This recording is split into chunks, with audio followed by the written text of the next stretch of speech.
federal department than it has with.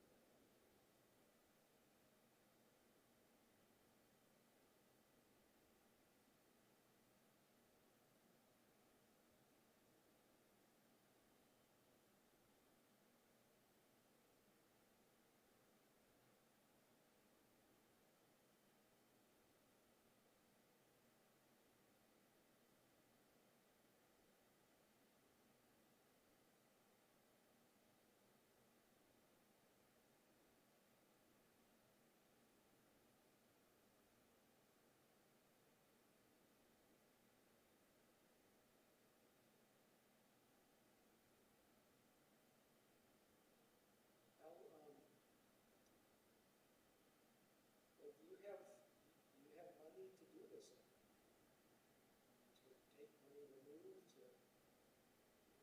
put deposits down and things like that for apartments? And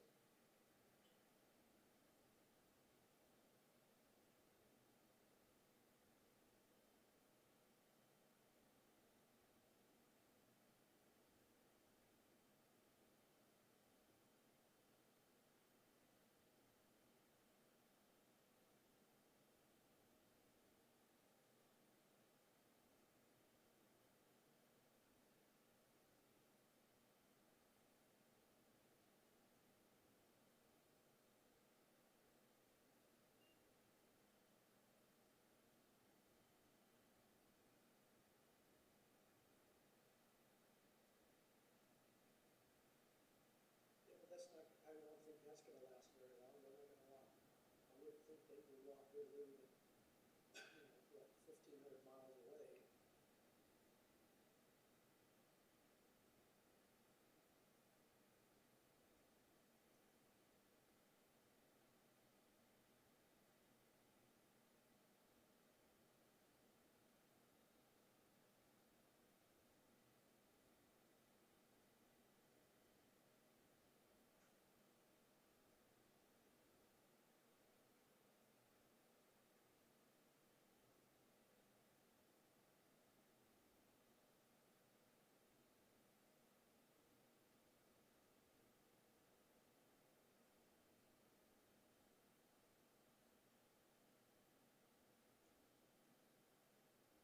Well,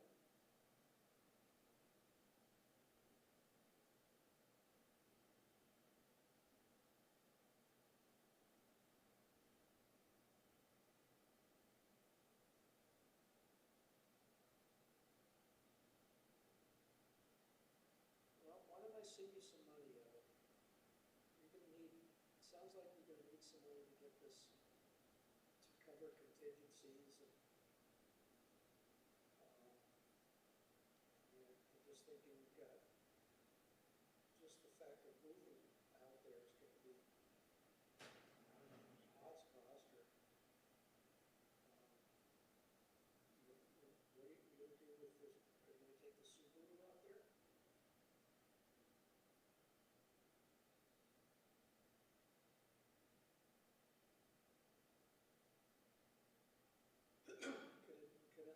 Could it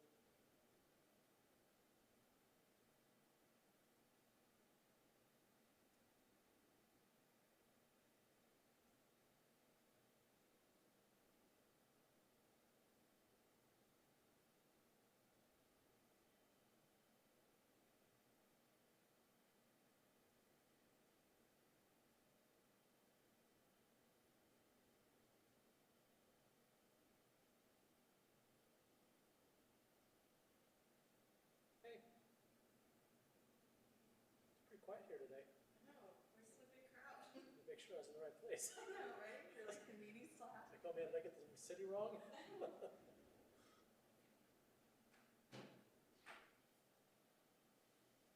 Today, so I wouldn't surprise myself.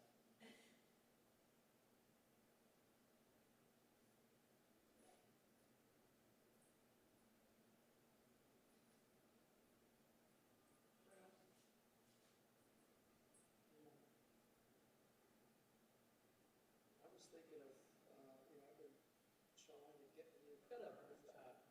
Got a presentation I want to show. Should I send it to you or Mel? It's usually when it's good. You don't have it on a desktop.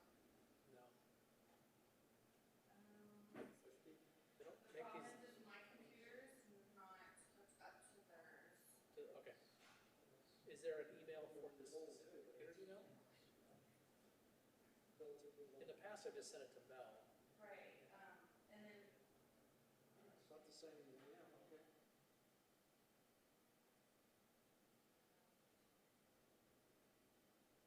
yeah, it's not set up. You can send it to Mel, and then he's gonna have to quickly Log on or something. go upstairs. Okay. I know, they, Yeah, one of those. I tested it out earlier, and my computer's not Maybe connected we'll to see. Okay. screens. I'll do it. Don't But make- you know what, to make there it is, walk. do you have a cord? No. Cause I think you can connect it here. Well, I wanna hide. They should be Is coming. he upstairs by any chance still? Let me go get him. He's in the meeting right now. You wanna just tell him that, I'm gonna send it to him right now, so he doesn't have to walk here first? Okay. Well, Thank you. it's an option. It's an option. You can get a regular, engine, gasoline engine, or you can get a hybrid. I'm sure there are. It won't connect. Well, he doesn't have a plug. Hey, Mel. I know. I love it. Sorry, I just got some last minute changes that I wanted to send you. I know that there's. So I have you in the hot seat. So much fancier than the senior center. I know. I'm used to this. And then you're okay with, June and So far, there was one of those the next one. It's like, so early or? Down or?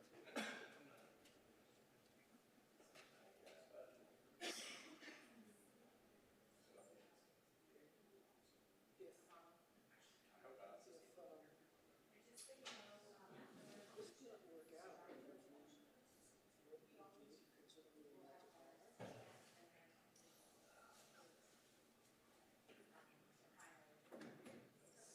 The day will take you back to. Is there one over here?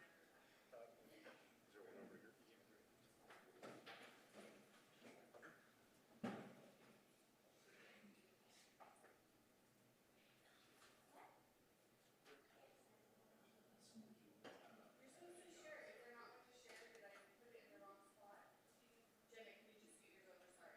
In the middle. That's what I did wrong. So you're supposed to be in the middle. I'll show you the way it works.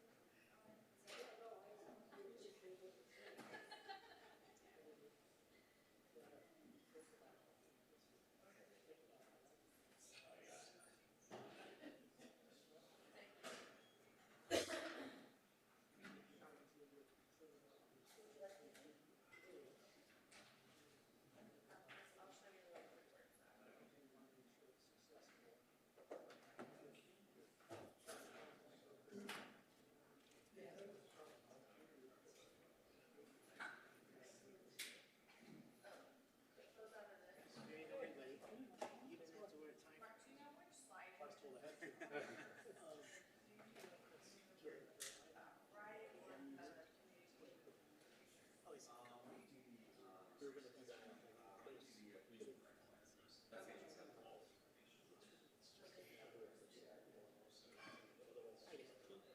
The other one, what about the, This part's gonna be helpful. Just so it looks better on the screen when that doesn't look.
All right, good evening and welcome to the City of Costa Mesa Planning Commission meeting for Monday, February 10th, 2020.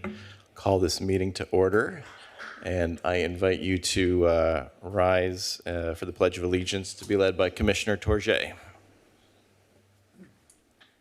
I pledge allegiance to the flag of the United States of America and to the republic for which it stands, one nation, under God, indivisible, with liberty and justice for all.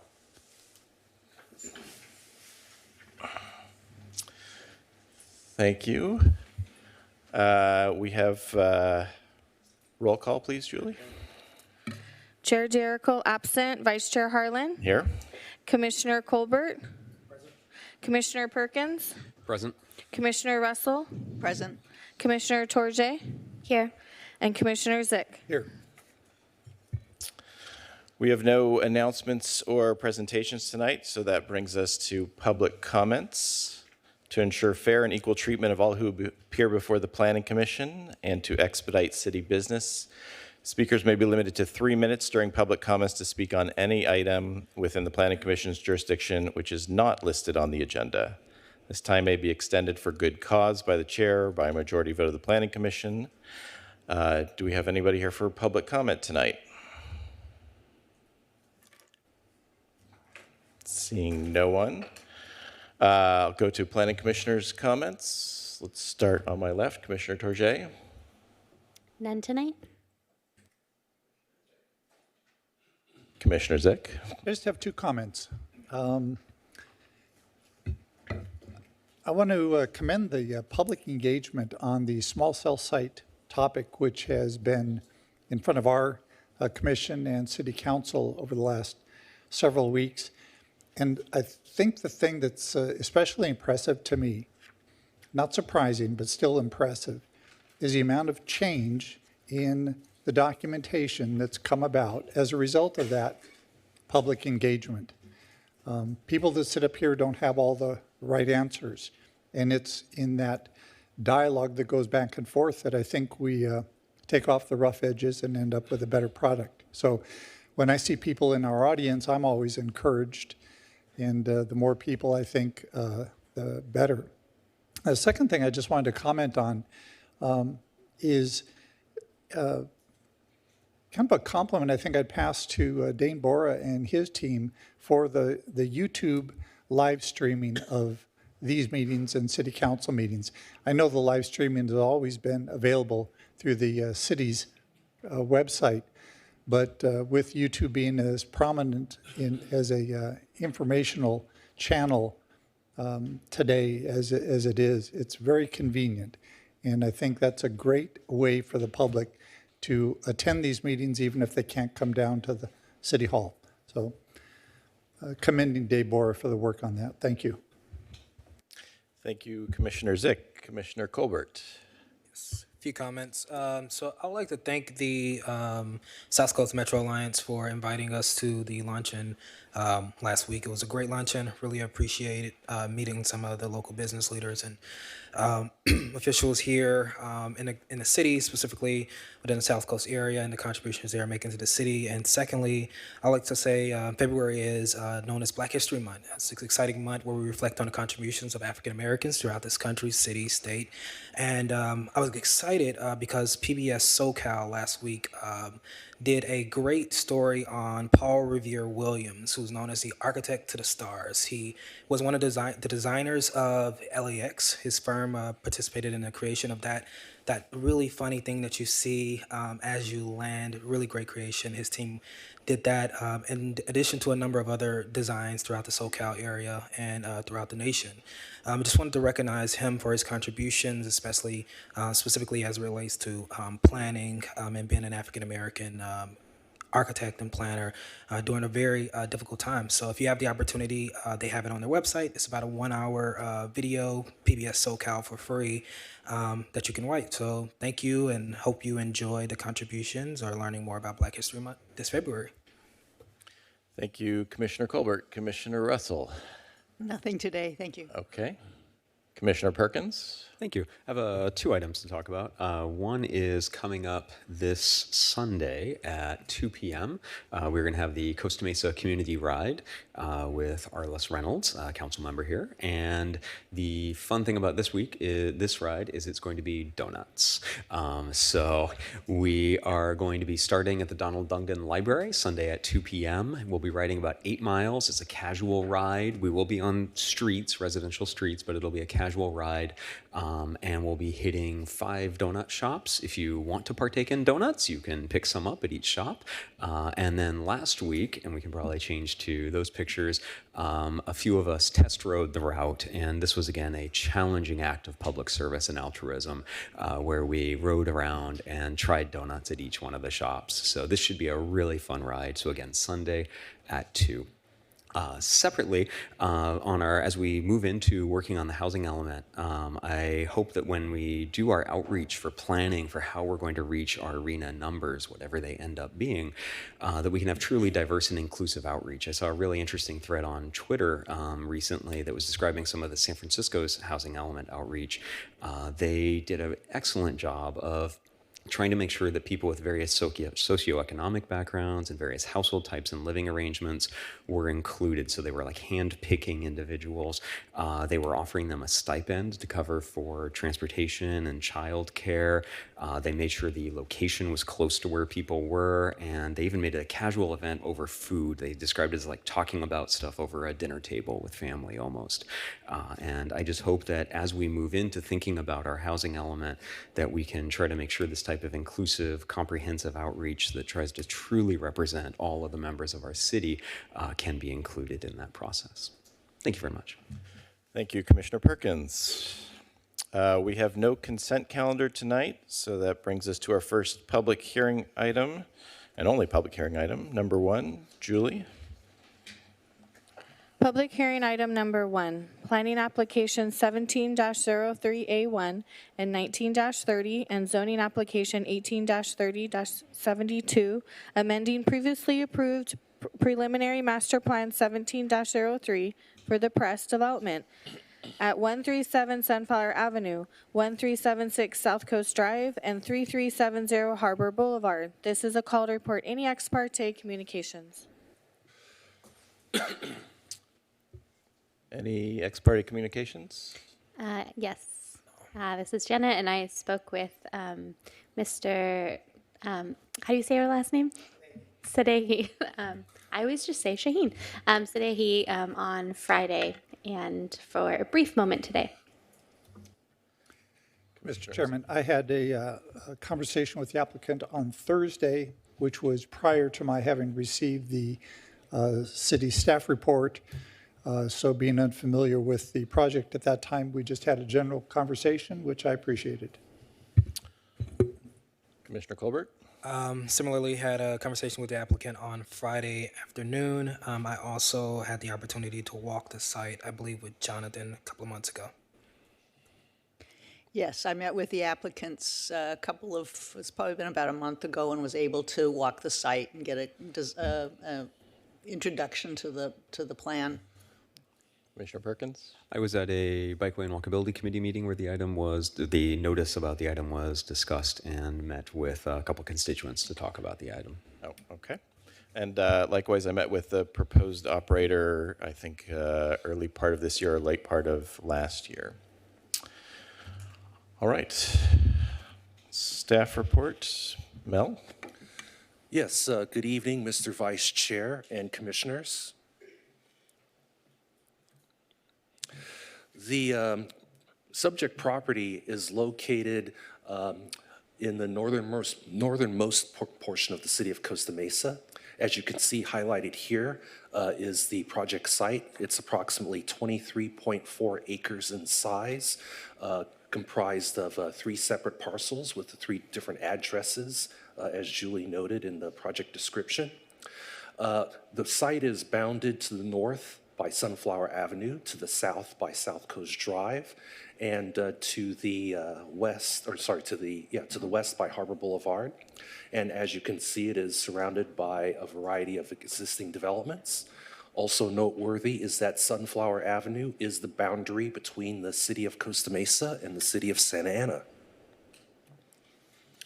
The subject property is zoned PDC, which is Planned Development Commercial, and has a general plan land use designation of commercial center.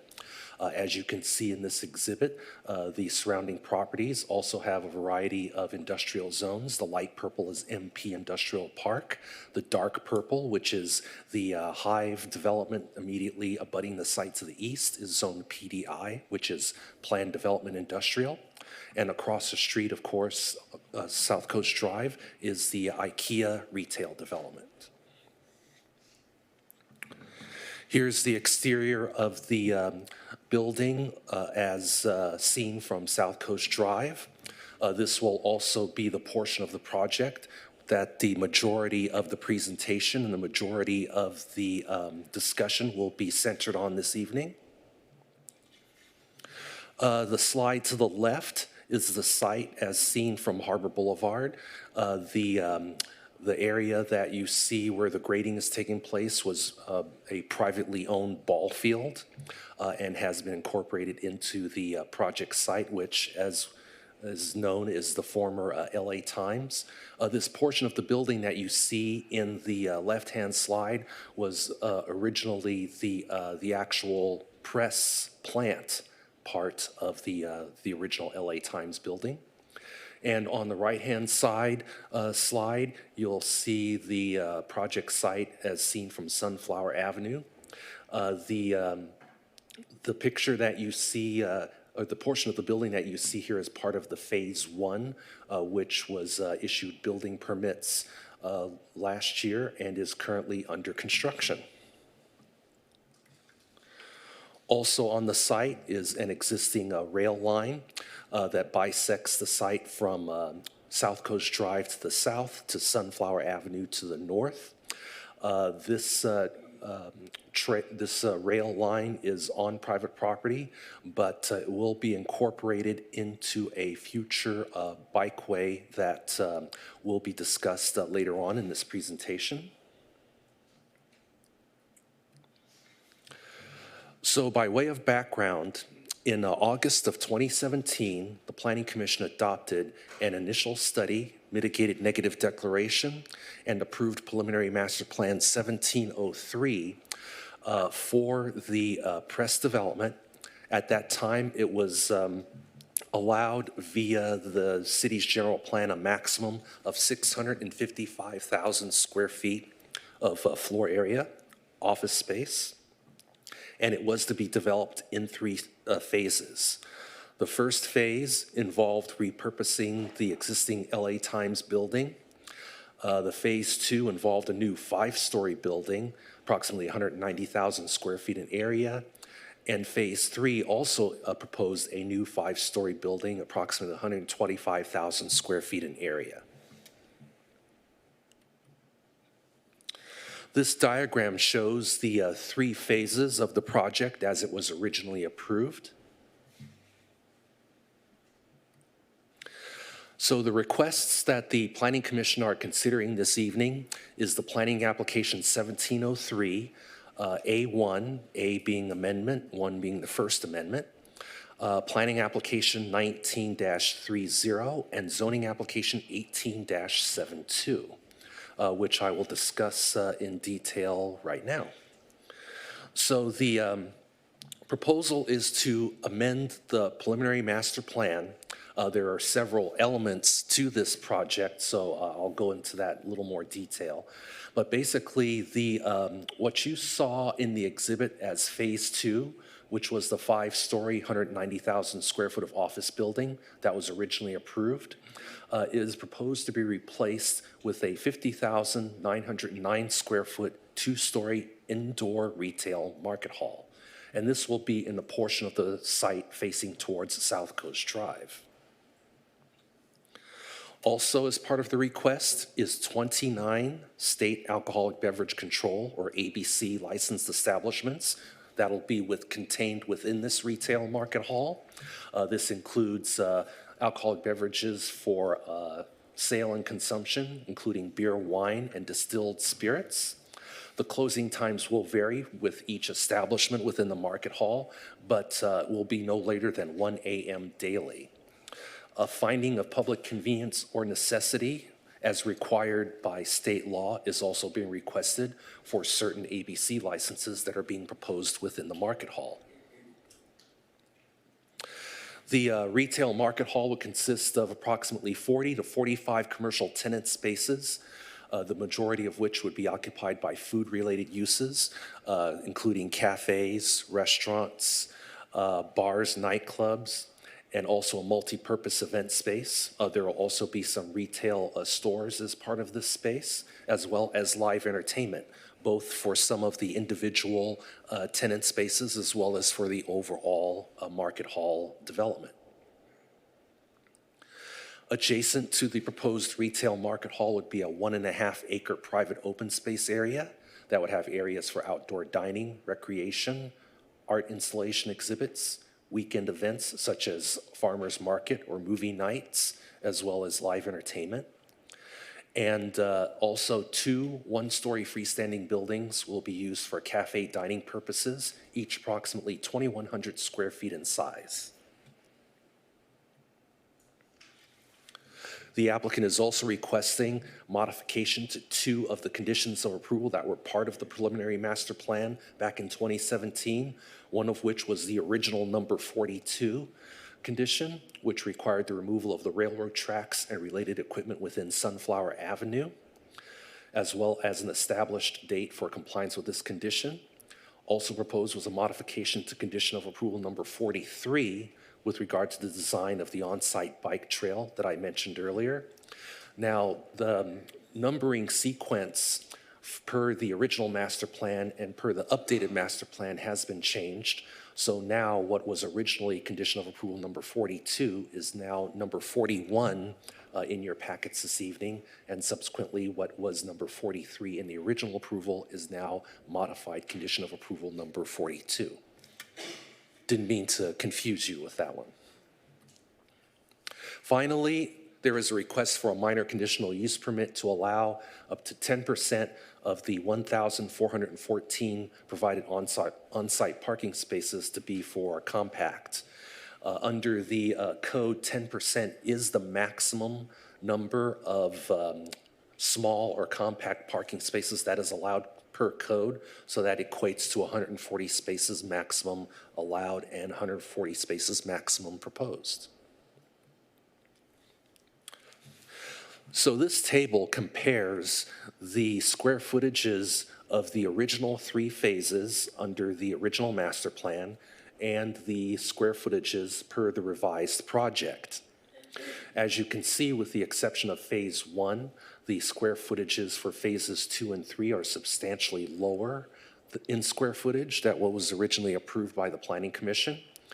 So whereas the original project had envisioned a total of 654,063 square feet of building area, all primarily office, the revised project is 504,859 square feet with a mix of office, retail, and restaurant dining uses.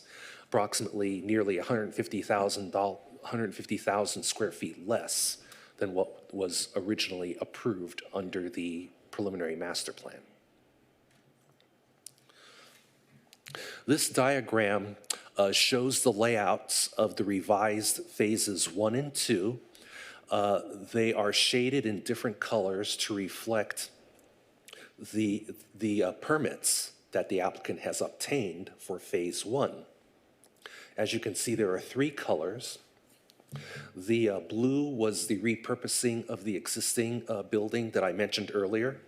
The yellow is entirely new office space construction. And the red section that I mentioned was where the original printing press equipment was located, will also be repurposed into office space. Once again, all of the phases, all of the work that is approved in phase 2 has been issued permits and is currently under construction. What you see at the bottom of the slide is the revised phase 2 that is before you this evening. And of course, the applicant has not submitted development plans for the future Phase 3 at this time, which at this point is just proposed to be a surface parking area.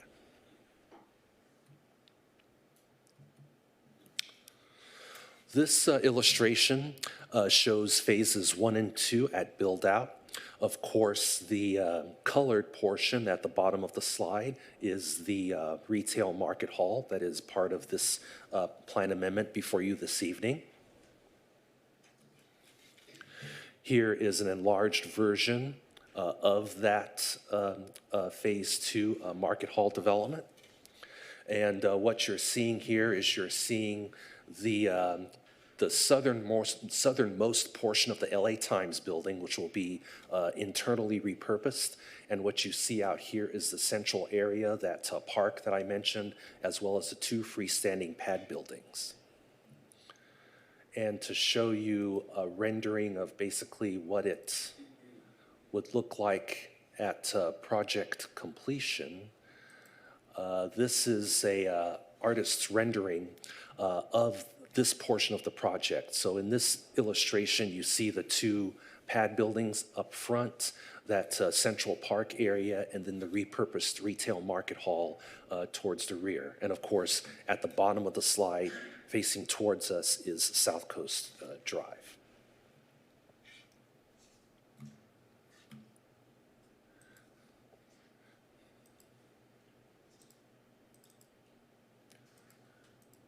So going back to the slides,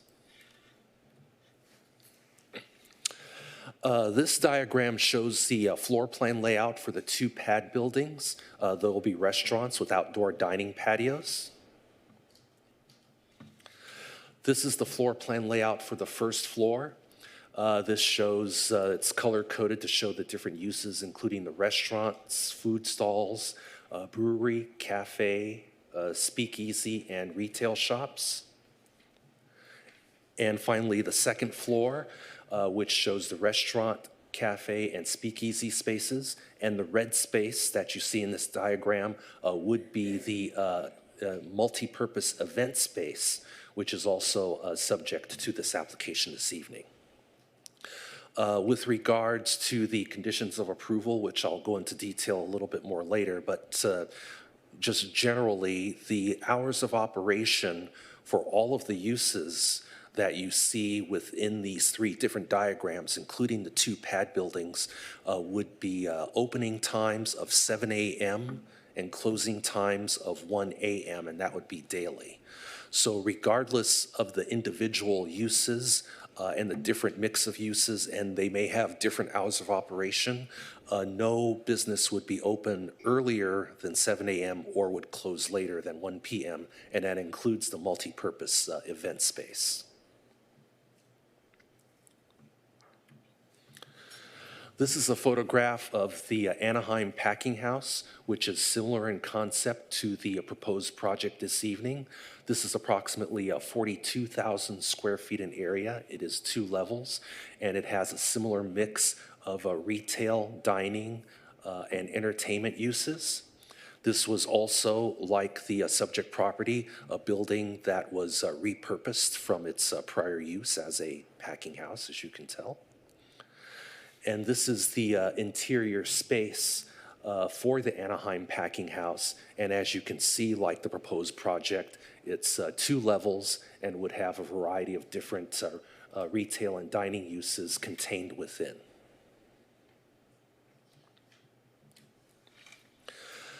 With regards to traffic, the original traffic study prepared for the original development had to be modified and updated, obviously, to reflect the proposed mix of uses. What the traffic study concluded was that there would be a lower AM peak trips to the site, and a slightly lower PM peak to the trips to the site. The goal here is making sure that the changes to the project did not exceed the AM and PM peaks that were identified for the original project. With regard to parking, as I mentioned, This will have a mix of standard as well as compact spaces. Of course, as required by state and federal law, there will also be ADA accessible spaces as well.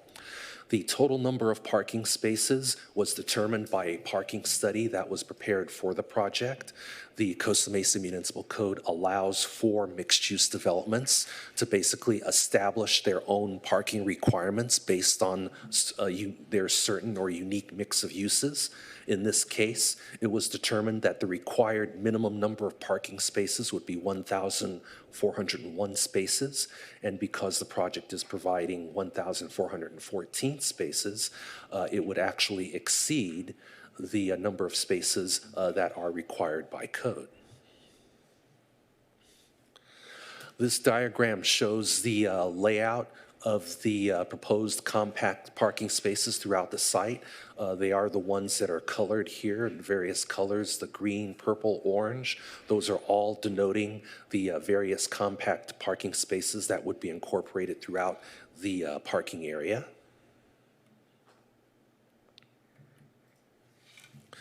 With regards to the number of ABC licenses, as I mentioned, there is 29 proposed licenses, 28 on sale, and 1 off sale license.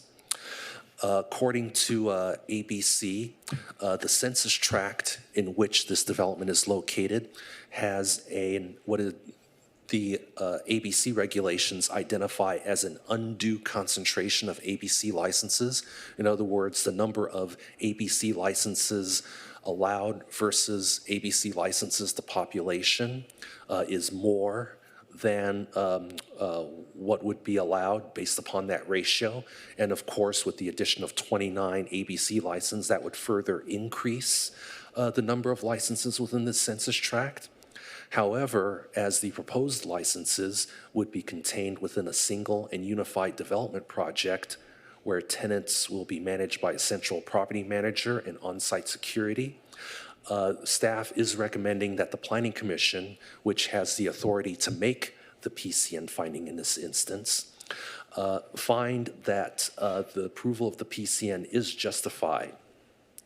And by way of a little more background, the census tract in which this property is located in contains a number of developments that have a great deal of on-sale and off-sale licenses, such as, of course, Metro Point, South Coast Plaza, the concert hall, et cetera, all of the hotels, et cetera. So all of those establishments like this one will have licenses that are basically contained within the 4 walls of their specific developments. That coupled with the requirement that on-site security would be provided, basically the police department reviewed the request and is in full support of the proposal for the PCN finding.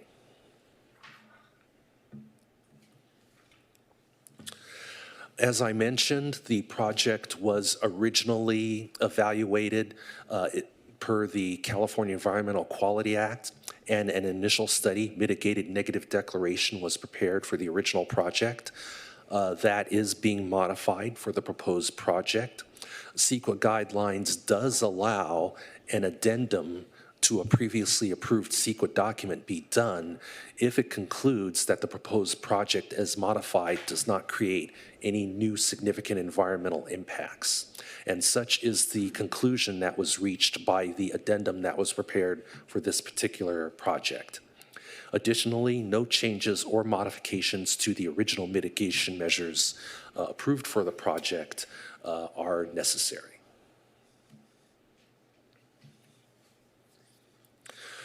So going back to conditions 42 and 43, which now became 41 and 42, what you see in strike through was the original condition of approval. This is the one that specified the railroad tracks be removed within Sunflower Avenue. Basically, there was a couple of issues with the way the condition of approval was originally worded. One, it did not specify when these improvements were required to be done. And it also didn't specify the equipment as well as the railroad tracks themselves. So what you see in the revised language, which is incorporated in your packets this evening, is prior to the building permit final for Phase 2, the railroad tracks within the Sunflower Avenue street frontage or within Sunflower Avenue shall be removed. But this also includes the removal of the associated railroad equipment. So the railroad pole arms, mast arms, guardrails, etc. So the other condition of approval also did not specify when this would be implemented. This is the one that basically is for the multi-purpose trail, and this is the trail that will be constructed within the area that the existing railroad tracks that you saw in that earlier slide is located.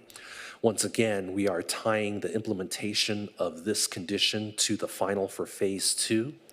Also, our Transportation Services Division also wanted to add additional language to clarify that it be a lighted two-way Class 1 multi-purpose trail. And this will be, of course, connecting South Coast Drive and Sunflower Avenue. Final design subject to review and approval of our Public Services Department. When the applicant comes up to speak, they'll speak more with regards to this particular condition of approval. You'll see this condition of approval in several places in the draft resolution.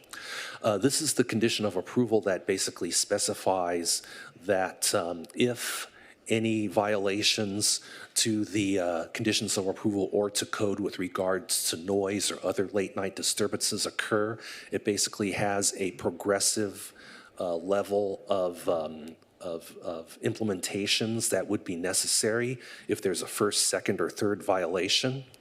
This condition of approval was actually crafted when we were reviewing the conditional use permit for the Hub restaurant, which you may recall is along the Newport Boulevard frontage road and is separated at the rear of an alley by several residential homes. As a matter of fact, several residents that lived in that area spoke with concerns about, because they were proposing live entertainment as well.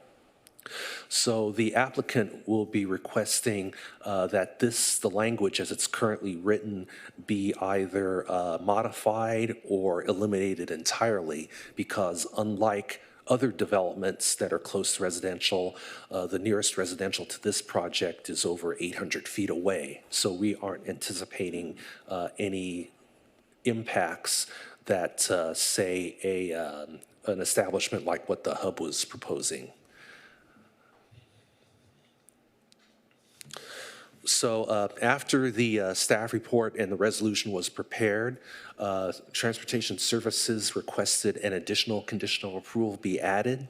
And this would basically require the funding and the development of a new traffic signal for the westerly driveway approach on South Coast Drive.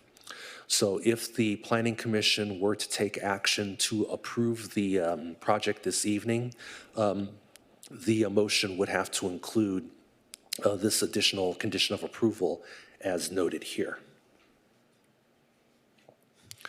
So in conclusion, staff is recommending that the Planning Commission approve the addendum to the ISMD that was prepared for the project and approve the planning applications and zoning applications subject to the recommended conditions of approval as revised.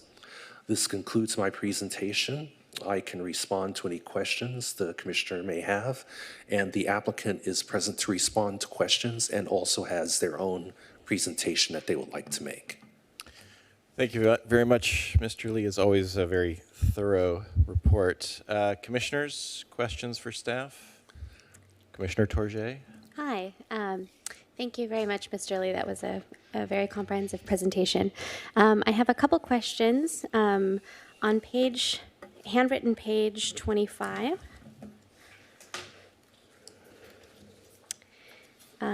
in A, the finding, the last sentence of the facts and supporting of the finding that the the master plan meets the broader goals of the general plan. The last sentence is the integrated design of buildings, outdoor use areas, and pedestrian and bike connections will provide a cohesive development. Are the bicycle and pedestrian connections referring to the class 1 bicycle lane that you mentioned in the conditions of approval? Yes, it is. Are there any other bicycle or pedestrian connections that are proposed as part of the project? Just the internal pedestrian walkways that'll be available throughout the project and also available from the public streets. Okay. And my second question is on page 36. Handwritten page 36. And 35, it mentions live entertainment. Type of performers and music as described in the staff report, included but not limited to.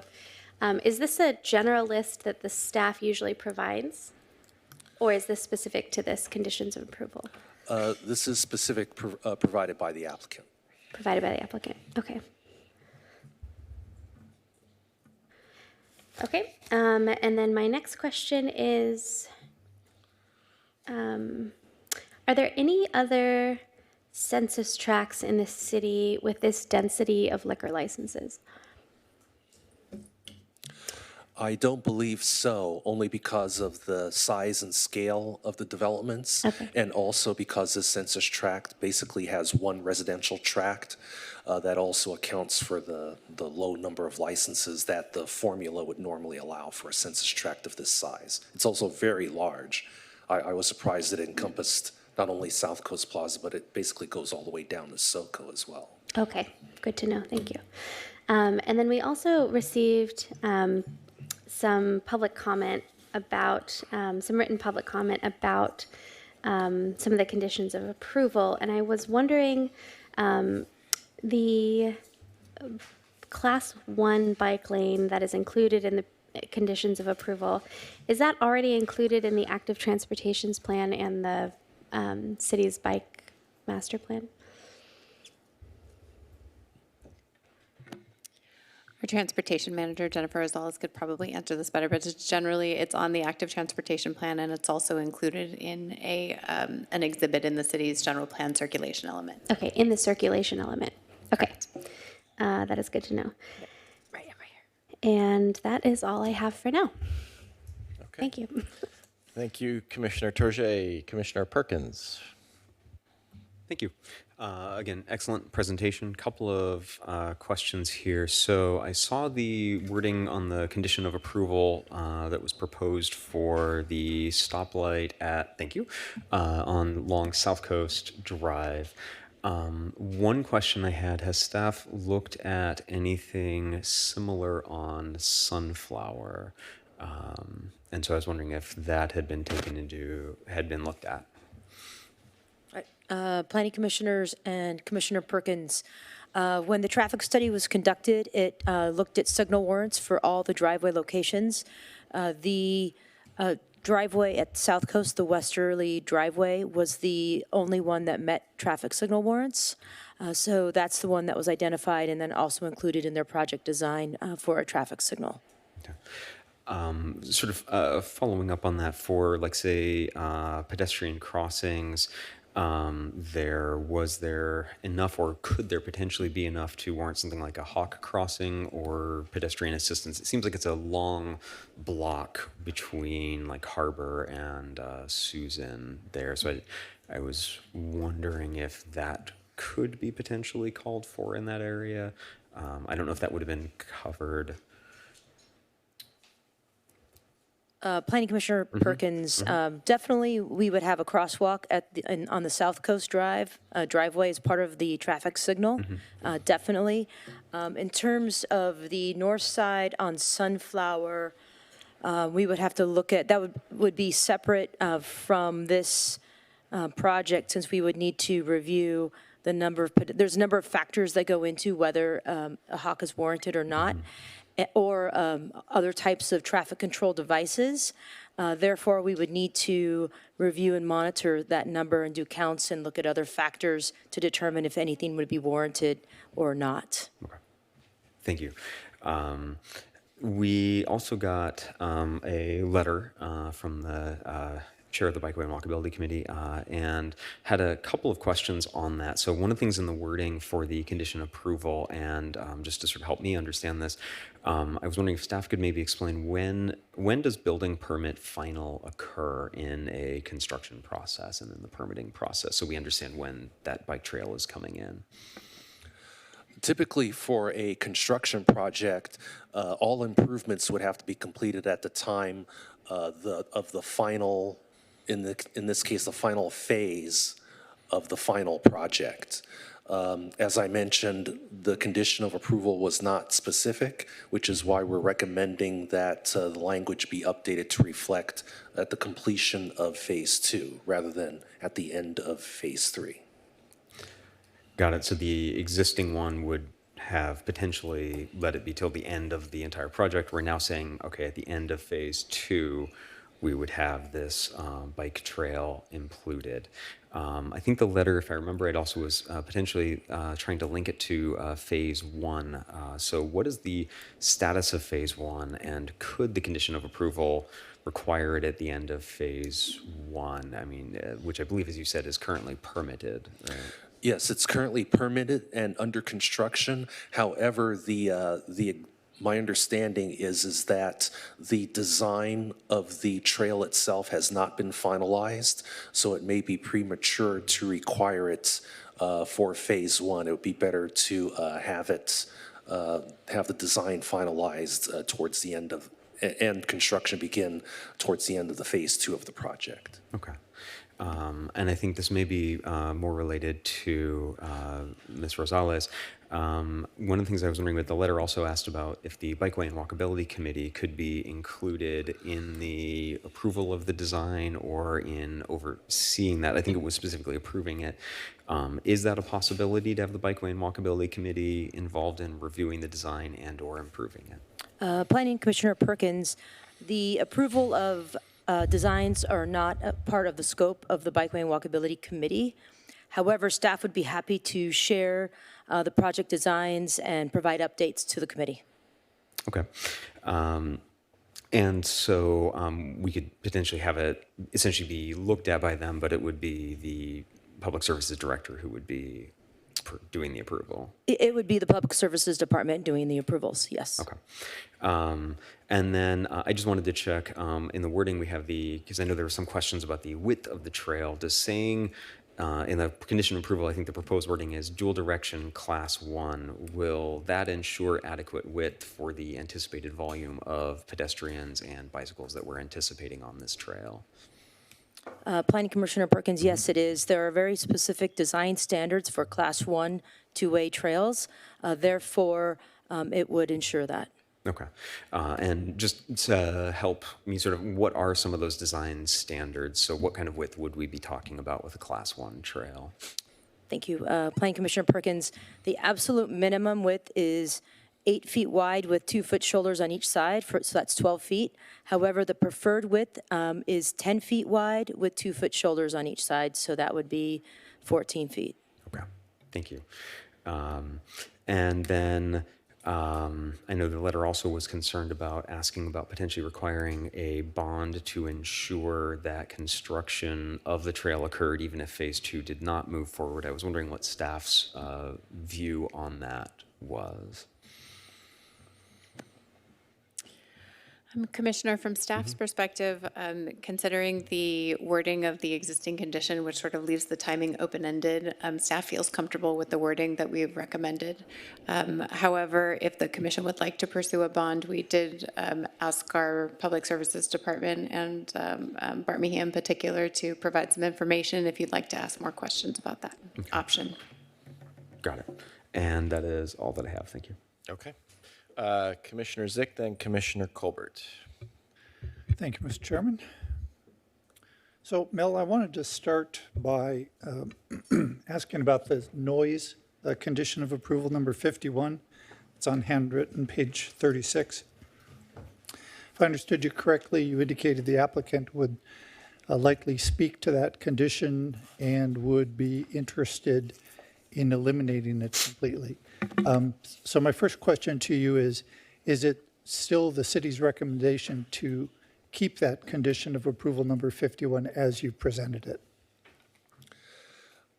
Actually, it would be our recommendation. Oops, sorry. Actually, let me pull up the slide here. As I mentioned in my presentation, the outdoor activities and uses would primarily be down towards South Coast Drive, which is even further distance from this residential tract than the rest of the project. So we would not foresee an instance where we would be getting complaints of noise violations from residents who live that far away. So our recommendation would be, if the Planning Commission desires to either modify or delete it entirely, we would be in support of that. So let me ask you more about that. So I understand what you're saying about the existing residential development proximity. Is there any potential for other property in that vicinity to have any residential entitlements in the foreseeable future? Under the current zoning of the property, it would not allow for residential development. I believe this property here, I forget the name of the development, I believe it's zoned either PDM, medium density, or PDH, high density residential, and there are no other similar proposals for residential development of that density close to this project. Okay. And do you think it might be reasonable to think that there would be non-residential property owners in the vicinity of this development that would have an interest in the quiet enjoyment of their property and might be concerned about the potential for unabated, uncontrolled noise, and that might favor retaining this condition of approval, even if its levers were never moved? Not that I would be able to foresee and anticipate. I think the IKEA store is the only use in the area that would be open later than, say, like 8 o'clock in the evening, when the uses across the street would be active. But they're a retail store. They have their own amenities inside the store itself, so I would not foresee any conflicts. And of course, in terms of parking, they have adequate on-site parking. So I wouldn't foresee any impacts. Okay. You presented a slide that spoke to traffic, and you had the AM peak, the PM peak, and my question is about the third column on that chart. The ADT, could you speak to that and why it's a couple thousand higher in the new proposal? Yeah, Planning Commissioner Zick, the reason for the difference in ADTs are the mix of uses are different. So the types of uses that are previously were approved was general office, and the types of uses now in phases 1, 2, and 3 also include commercial type sites and restaurants and retail. So a different trip generating type characteristics. So even though the peaks are lower in the AM and PM, the types of uses now have trips outside of those peaks as well, and therefore the ADT and how it's determined is now higher than what was previously approved, and it's due to the mix of the uses. Okay, so you're saying the peaks are less, but then are you saying that during the rest of the day, the general volume of traffic is much higher? It would be higher as shown in the ADT, yes. So it would be approximately 2,000 higher than what was previously approved. And what does that impact mean to you in terms of the infrastructure that supports the development? Yes. Thank you. Great question, Commissioner Zick. So what that means is when we experience the highest congestion and where our intersections break down is in the AM and PM peak, in particular in the PM peak. And so therefore, we're definitely concerned in how our operations are during that PM peak, because that's when things would start to break down. The 2,000 spread out over the course of 24 hours isn't seen here as an issue at this point. Okay, I'm not sure if you'd be able to answer this question, but what would that number have to be in order to get your attention as a potential for concern or further analysis? 10,000, 15,000? Commissioner Zick, I can't give you a specific number, but if it is outside of the general plan, then I would be definitely concerned. Okay. While I've got you warmed up with a couple of questions, on the staff report, page 15, I wanted to get your thoughts on two statements that are made. And one of them, it's a paragraph in the middle of page 15, speaks to the city's level of service standards. I'd like to think we had very high standards for level of service. Could you speak to what that is? Is A, our level of service standard, or is anything above failing what we accept? No, Commissioner Zick, our level service standard, so it's similar to a report card, A through F. That being said, A basically is free flow, nobody's on the road, and then you get more traffic as you go up the levels. Level service D is the standard, D or better. And D sounds terrible. It sounds like you're failing. But in this case, in traffic engineering D, you experience some congestion, but you're getting through within one cycle. When you get to E, then it might take you 2 cycles, and we don't accept that. So it's D or better. F is breakdown, and you're stuck in total congestion. So D is you're making it through in 1 cycle. Okay. So thank you for those answers. So I'm back on page 6 of the staff report. And in the third paragraph from the bottom, there's a discussion of these cafe dining freestanding buildings, 2,100 square feet in size each. Are those square footages included in the 50,909 square footage of phase 2? Yes, it is. Okay, thank you.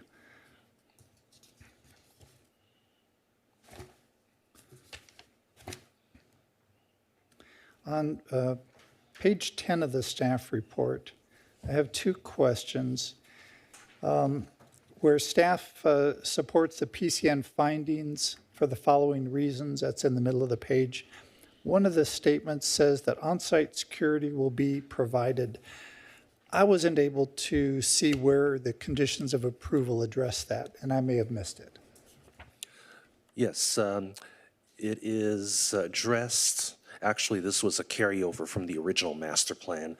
Handwritten, page 35. It is number 48.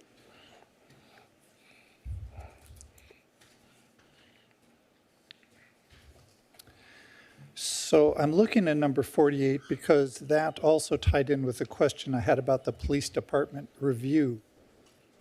And so that condition of approval number 48, which is on handwritten page 35. First of all, I don't see where that says it says, for example, and then it references on-site security. So saying, for example, is different than saying that will be provided. Am I correct? Yes.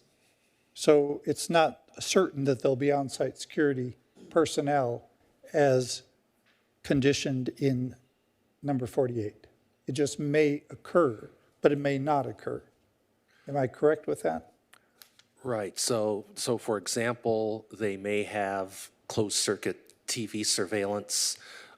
For the live entertainment uses, they may have a uniformed security guard or an armed security guard. Basically, that's for the police department and for the applicant to kind of hammer out those details in what is referenced in the last sentence of what'll be the final security plan. Okay, so tying the 2 ideas together, staff recommending the PCN where it is based on on-site security being provided and/or the police department reviewing the proposal. What we're relying on here is that the developer will work with the police department and hopefully come to some mutual understanding. But beyond that, there's no teeth, there's no measurable determinant.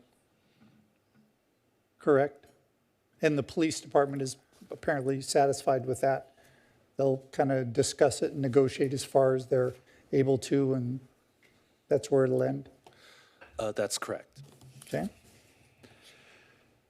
There's also the statement there that says there's a central property manager, and I was kind of curious about this. So I was looking also at page 29, handwritten page 29. And item number 8 at the very bottom of handwritten page 29 speaks to somewhat of a related issue, I think, where it says prior to issuance of building permits for phase 2, the developer shall record a reciprocal access and parking agreement for the parking areas within the 3 parcels. So this is our protection to basically tie the 3 parcels together as one physical project, correct? Yes. Okay. Yes. And so the idea of having a central property manager, that's not, there's a question, that's not a central reason why you're supportive of the PCN, correct? Because conceivably, this major development could have multiple people managing different aspects of the business. That could be possible, but we are envisioning that for the market hall itself, it would have basically one central on-site manager. Okay. And they have like a 276 square foot office set aside in that space for that. Good. Thank you for that answer. I understand that better. On the next page, page 11, it talks about for eating establishments with alcoholic beverages, and it says the sale and service of alcohol beverages shall be made only in conjunction with the sale and service of food. I imagine this is standard verbiage of a condition. I just wanted to understand that a little better, though. Is a person not allowed to simply order a drink without ordering food? I don't think that's what that's saying, but is that what that's saying? The ABC, there are certain types of ABC licenses. One are for bars, others are for what they call bona fide eating places, which are restaurants. So yes, that's correct. They would not necessarily have to buy a meal with their drink, but as part of the license, they have to make sure that food service is available if the customer requests it. Okay. And so when I look on page 8 of the various kinds of uses that are programmed for phase 2, would you happen, and this may be a question for the applicant, but would you happen to know if the speakeasy would be serving food? That I do not know. Okay. Would the brewery be serving food? If it's similar to the breweries in Sobeka, they would probably have like a food service component, but it wouldn't be wouldn't actually be a restaurant. It would be like ancillary to the brew pub. Okay. And then the bar and nightclub, would you presume that would also serve food? Typically for bars and nightclubs, they're not required to serve food. Okay.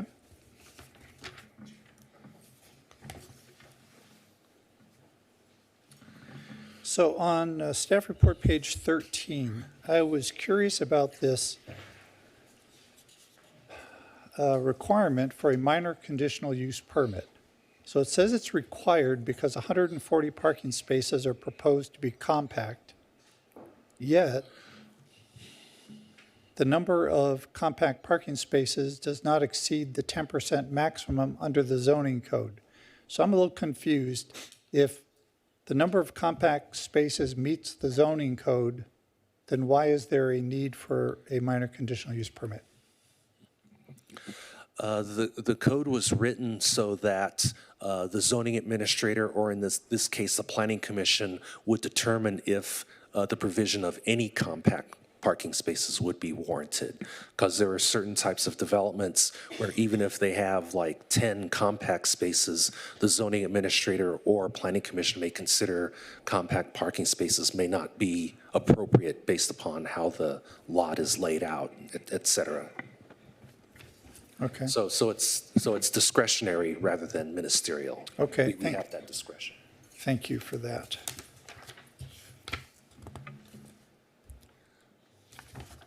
Thank you, Mr. Chairman. All right, Commissioner Colbert. I'm going to follow that line of questioning right there with the parking because I have a question related to that.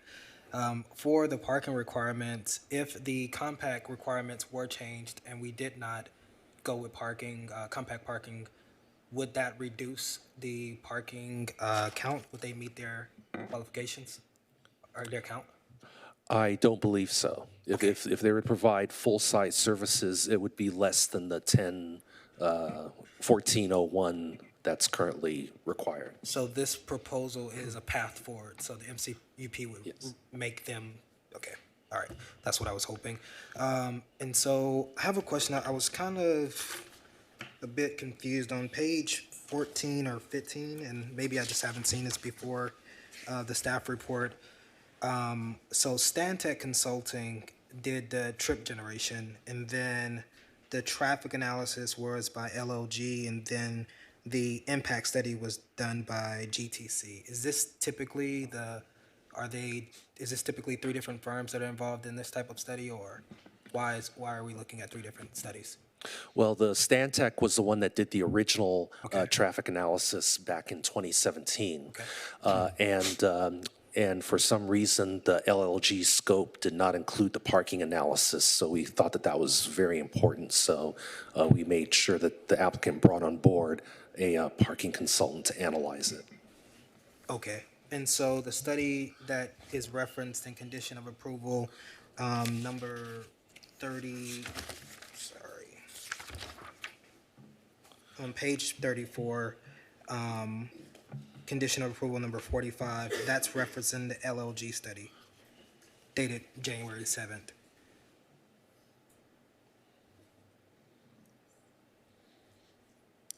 Condition 45? Correct. Yes, that's referencing the LLG traffic study. Okay. And so, related to are there going to be any charging stations required as a part of this parking plan? I will have to defer to the applicant, but I believe so. Okay, and the landscaping plan that's a part of the parking will be approved later? There was a preliminary landscape plan that was approved as part of the original development, and other than the changes in the footprints, the extensive landscaping will be provided throughout all parking areas. Right, okay. And as far as the farmer's market, I noticed, I just want to get clarification, I think you said this in your presentation, the farmer's market piece will not be on the parking lot, it will take place on 1.5 acres, so it won't reduce parking at all when those are happening? That's correct. Okay. In phase 3, you stated that the percentage for the 10% for the MCUP, it states that it includes the entire parking count, the 1414, but phase 3 obviously isn't complete. So when phase 2 is complete, that 10% is based off of that proposal. So will the percentage of compact parking for the completion of phase 2 be predicated on the completion of phase 3, or how will that take place? I hope you understand this question. Yeah, so phase 3, in order to provide the parking for the new five-story parking structure, for the office building, they will have to construct a parking structure. So that will affect some of the compact spaces that are currently as part of that surface lot. So those the same number could be absorbed somehow within the parking structure if necessary. But since they would be building like a 3-level parking structure, I'm sure they would be able to adequately provide the number of parking spaces, maybe without even the need of having additional compact spaces necessary. Okay. As it relates to the bike trail. I'm going to switch to that. Condition of approval number 43. So is it typical that the bike trail, I understand is right now, I don't even want to call it a bike trail. The rail line is on private property, right? Yes, And that is the proposed connectivity piece for the bike trail, correct? yes. And so previously, that was a part of the previous condition that connectivity piece would happen and it would turn into a bike trail? Yes, it was required to be dedicated bike lane All or right. multi-purpose trail. So is this kind of common to have like a public use on private property, or how will that, so will the owner dedicate that parcel to the city, or how will that work? So, Mr. Chair, Commissioners, let me try to answer that question. So the purpose of this condition is for the developer to construct this bike trail and then dedicate it for public use. Is this a standard? For larger developments, developers may be conditioned to construct certain improvements. I've seen conditions such as construction of fire stations or schools or similar type of facilities that are as a result of the impacts for that development. In this case, is to provide the connectivity for bicycles and pedestrians. Okay, I'm understanding that for impact uses, you develop public infrastructure. I get that, but is it then required for that owner to maintain that? The condition required that the owner maintain this Is that bike the trail. standard? We do in certain areas of the city so that it is maintained to their highest standards. Okay. And I guess, thank you. As it relates to the lighting on this bike path, is that a requirement? Are all bike paths lit? I'll start. Jennifer Rosales can finish. So it's not a requirement for bike paths to be lighted, and in this case, a Class 1 trail is not required to be lit, but it was in the original condition of approval. Staff discussed it with the police department as well as our other internal departments, and we feel that it's important that the bike trail be lit. So we kept that wording in place. Okay. That answers, I think, like those three questions that I had related to that. I wanted to go back to something that was brought up by Commissioner Zick on page 11, and just to get a further clarification on bullet point number 6. And so I too share a concern and also a question about the gross sales of food. And Mr. Lee, your response was that certain businesses are required to be bona fide food. Okay, I understand that. So is that food service throughout the entire hours of operation, or just food service for a particular period of time? Because I've been to many places and they cut off. Yeah, so basically it's not required to be from opening to close. It's just that they have to have the kitchen facilities, the food preparation facilities, and the staff available to serve food. So like I said, bars and nightclubs, they don't have kitchens, they don't have food preparations, they're not required to have any of that, but restaurants are, if they want an ABC license. Okay, and if a business then is found in violation of this condition of approval, will they be required to get a different type of license, or does this put a particular business at a disadvantage based off of, given that a lot of these businesses will be open during the evening hours and their kitchens may be closed at 11 while their hours of operation may go to 1 a.m.? I'm sorry, could you repeat the question? The question is, does this put any businesses at a disadvantage, or when specifically related to if they are in violation of this condition of approval, will they have to get a different type of alcohol license? So typically, it would not be a different alcohol license. This is a requirement of the State Department of Alcohol Beverages Control, so it would be a violation of the condition of approval as well as state law. So from an enforcement perspective, it would be that they need to comply with the existing regulations or apply to change the type of alcohol license that they were issued. Okay. I was really related to, I wanted to know like who would enforce it, and if it came back to a violation, is it worth putting in here as a condition is my question. It's primarily the state that would enforce the regulations because this is a state regulation, but we do include it as a condition of approval as a belt and suspenders approach, so the city has some enforcement authority as well. Okay, great. And I think that is my questions. Thanks. Okay. Commissioners, any other questions? I have just a quick question.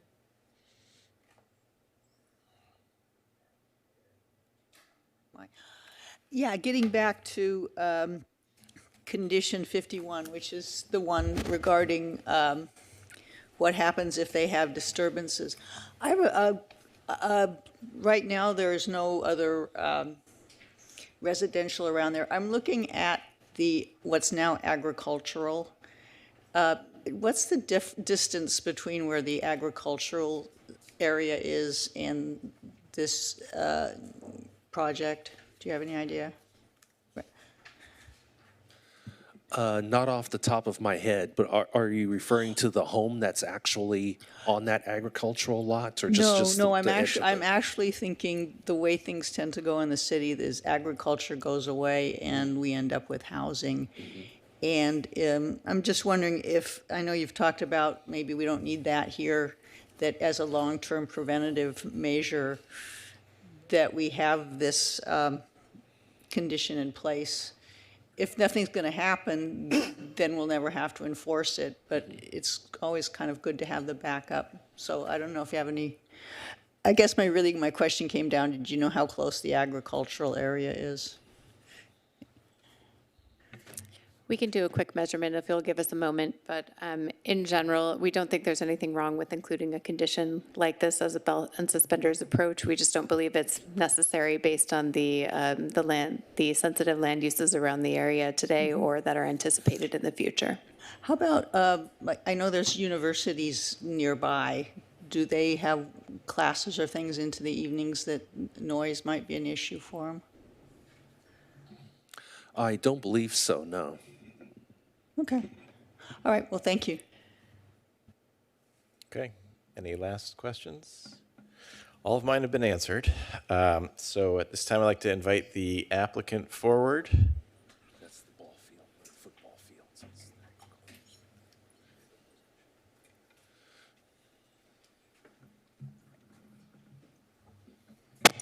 Good evening. And Hello. before you start, I need to ask if you have read the conditions of approval and if you agree with them, including the last one that Mr. Lee had mentioned tonight. I have read them, and yes, we're in agreement with the conditions of approval. Okay, great. Floor is yours. So my name's Seth Hiramura. I wanted to thank all of the commissioners for their time tonight. Also, the city staff, the planners, the council, and the mayor. Everyone has taken a look at this project over the years, last 2 years since we've owned it, and a lot of that feedback has made its way into this plan. About 85 to 90% of this project is actually creative office. You could see everything kind of from the line, the colored line back is all office, but what most people want to talk about is the food hall, is the retail piece. That's really the exciting piece.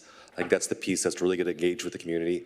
But there's a lot about this project that we like, so I thought I'd go high level just to talk a little bit about the office and let Shaheen and Chris talk more about the retail piece of this. And so if you go to the next pages. So this is a shot of what this is going to look like in the future. We're under construction right now. We started construction on the office piece of this in June.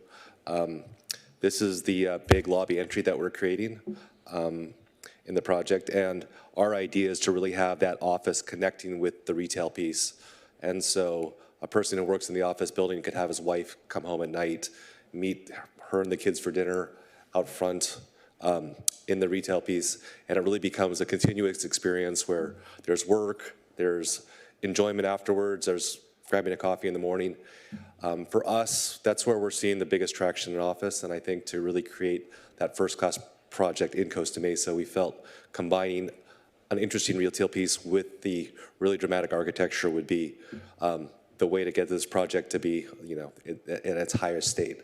So that's what led us to reaching out to Shaheen and making this relationship.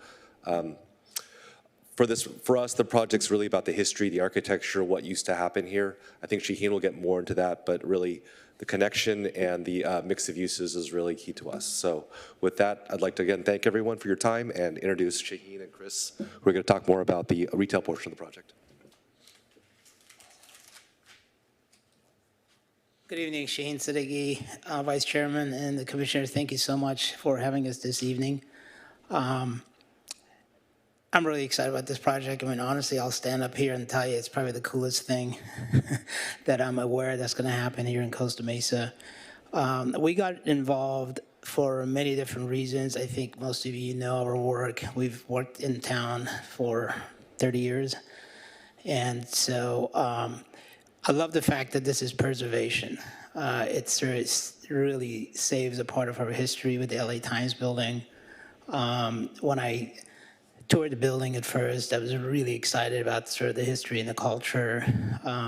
I personally hate to see these things torn down and have them turned into condominiums or something else. So I found it really, really exciting, as our company has done a good dozen of preservation, and it just seems like every time we do it, it's just amazing how much love you create within the community. People just really appreciate it. Next generation of offices, you really have to offer amenities. I think it's the same thing that's happening with residentials. It's building the village. And I think, as Seth alluded to, we want everyone that works here to be able to walk and not get into their car and have different amenities. And we're building what we think is the next generation of food halls. So our organization has been awarded many awards for the work we've done in Anaheim. It's been 7 years in operations. We've learned a lot. It was one of the first in the country, as you know. We've gotten dozens of awards for it. As a matter of fact, we put it in the National Registry, which I'm really proud of. So we basically want to bring some of that success to Costa Mesa, our hometown. The project in Anaheim has done much better than we had expected. The community loves it. It was not a very nice neighborhood. This is a nice neighborhood. We've learned a lot in terms of security, management. Our numbers are strong. So I think the operational part of this obviously is very important, and that's what I'm really excited about in terms of making the presentation. So let's go through some of these slides, and I can share with you some details.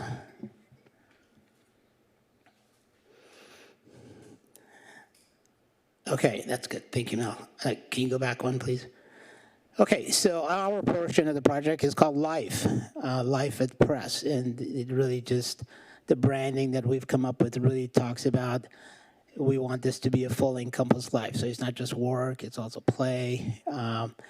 We want your family to come and visit you on a Friday night instead of you running home and take your family out to dinner. We want your family actually to come here because there's going to be things to do. So it's a little bit of a reverse of sort of a classic office space.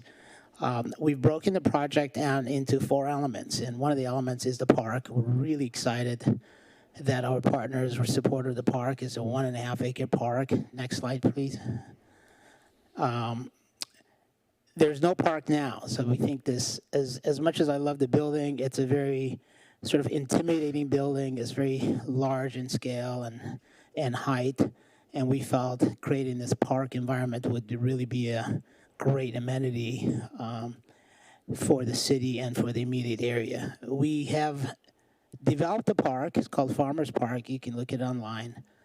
And we have 2 restaurant pads on there. It's been very successful for us. It's actually been sort of a project that I've been wanting to do for many years, and we finally did one about 7 years ago. So we've learned how to underwrite a park, a private park. So we're basically taking that financial model and that exact same model. Buildings are duplicate. Again, if you like to see it, it's been in operation. It's in Anaheim. I'd love to share the experience with you. And so that's what we're duplicating here. as a part of the amenities, community building has really gone to the next level here in all communities across the country. I think we're setting this up not to only have maybe farmers market, but also to have craft fairs, guest lecturing. This is an area that the people at the office can come out and have their outdoor meetings in. We've broken the park into several different sections, so think of it as these outdoor rooms. Next slide, please. And so this gives you a little bit of experience. You know, this idea of dining in the park, it started in Europe many, many years ago. I know when I lived in New York, there was the Tavern on the Green. That was just, I missed that restaurant. It was just such a great place. So I think the idea of being able to be in a park and grab some coffee or grab lunch, get out of the building because you've been in the building all day in your office looking at a computer probably.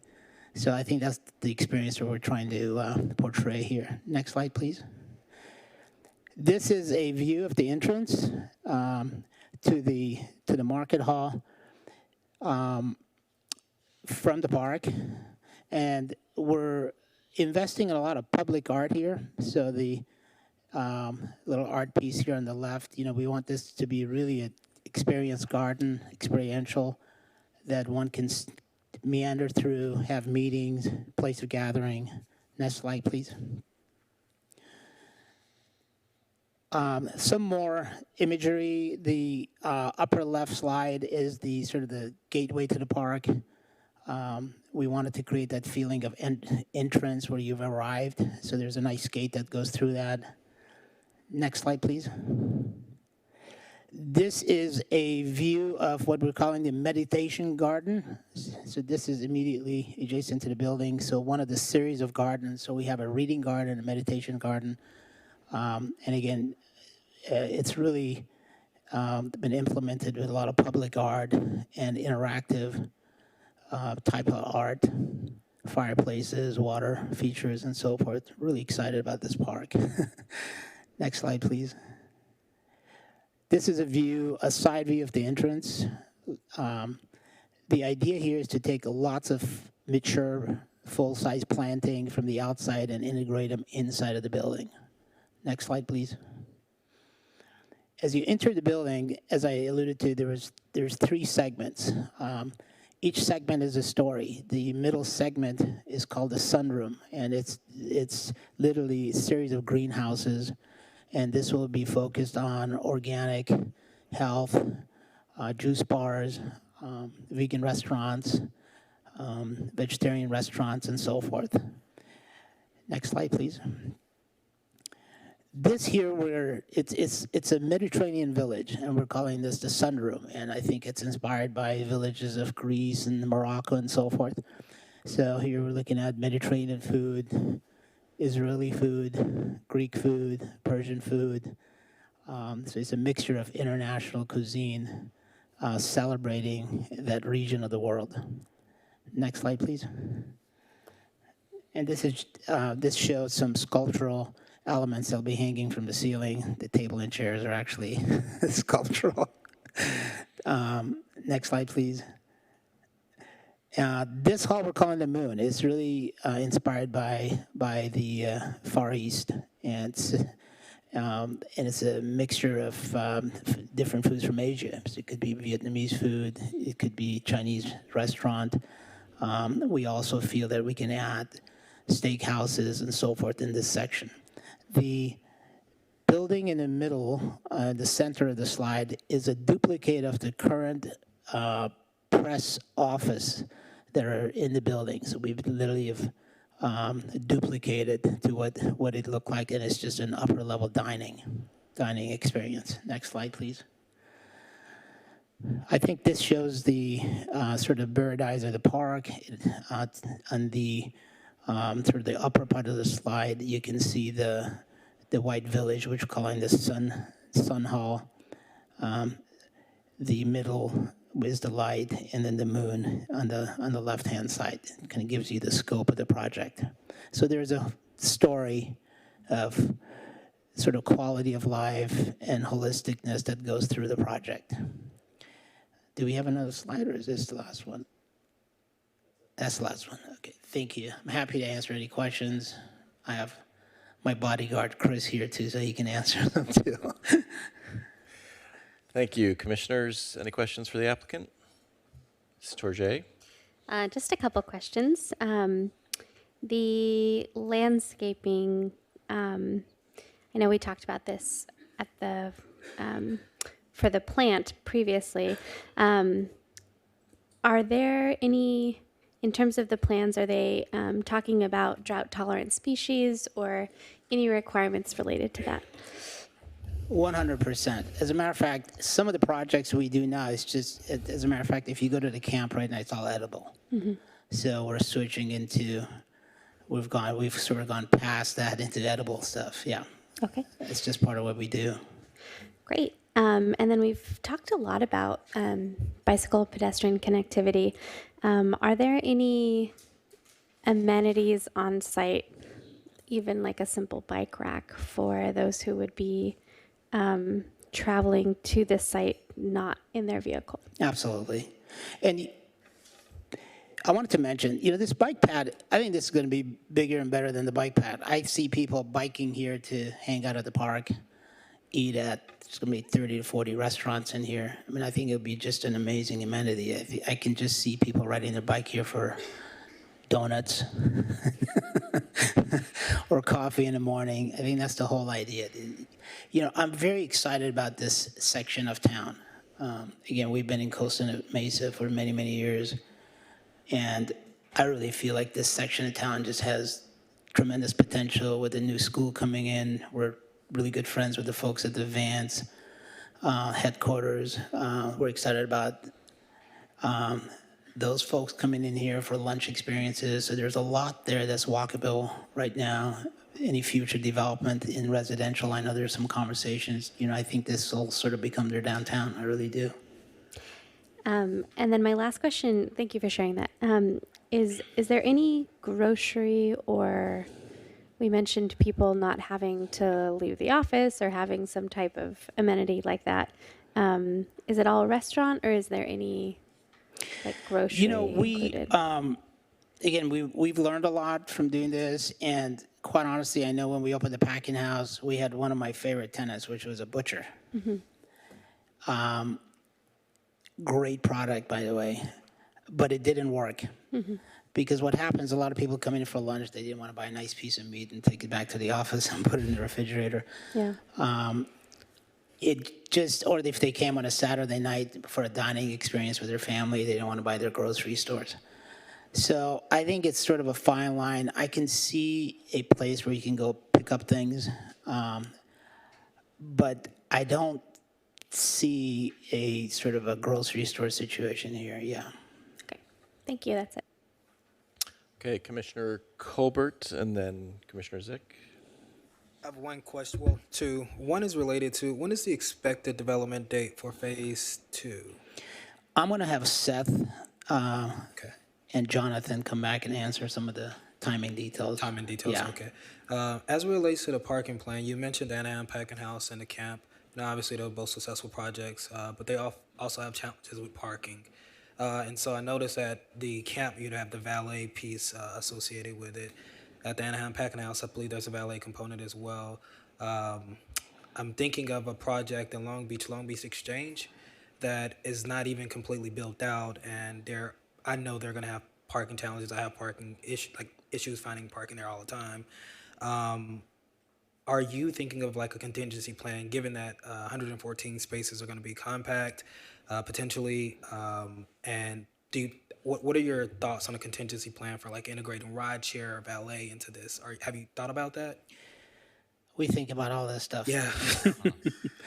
I don't see a parking problem here. I think the packing house has no parking because it's a historic building. We could have built a parking structure where the park is. We asked the community, do you want a parking structure or do you want a park?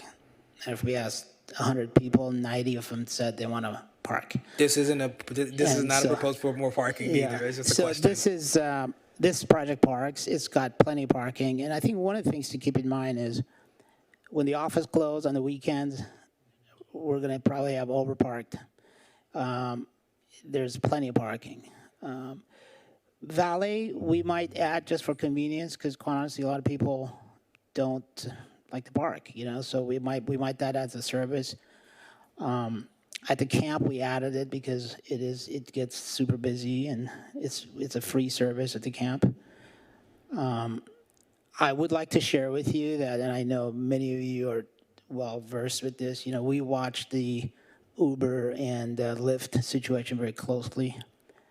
As an example, June of 2018, we did a sample with, did a case study with Uber. 6,000 people Uber to the packing house. And we're finding the reason people are Ubering is not because they can't find parking. They don't want to drive. They want to have a couple glasses of wine. They're too lazy to find parking.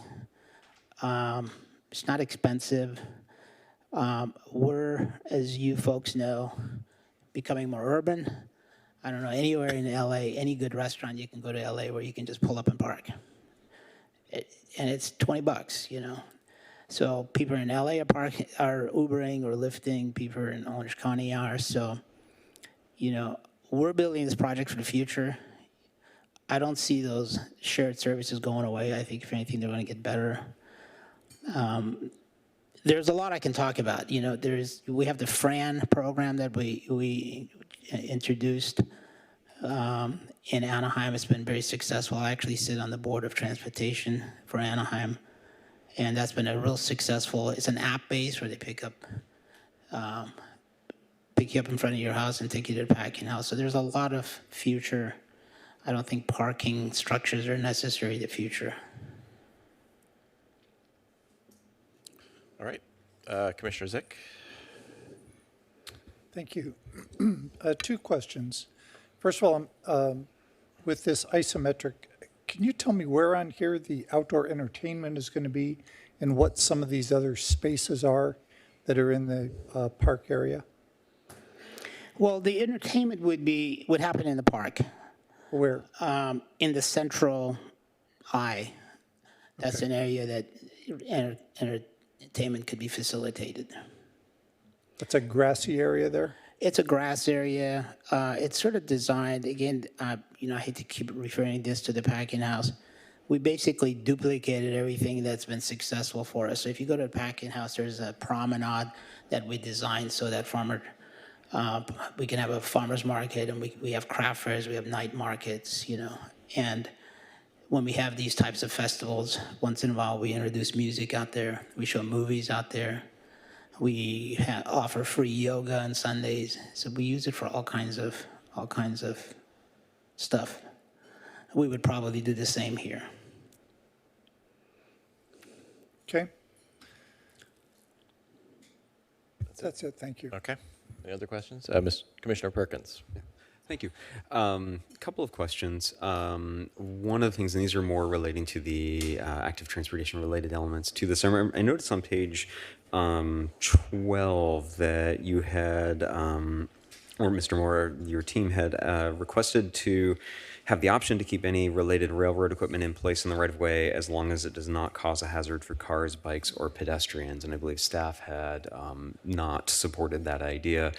I was wondering what your thinking was regarding wanting to keep that, if that's still something that you're interested in doing, what the rationale for that was. I'm going to have Jonathan and Seth answer that. Personally, I was really excited about the railroad tracks because I keep referring back to the Skyline project in New York, where they turned it into seating and community gathering. But I cycle every day, so I totally get the bike thing. So as a cyclist, I think the bike path would be great. I think the bike path would actually bring more people to the project, which is good for us and for everybody.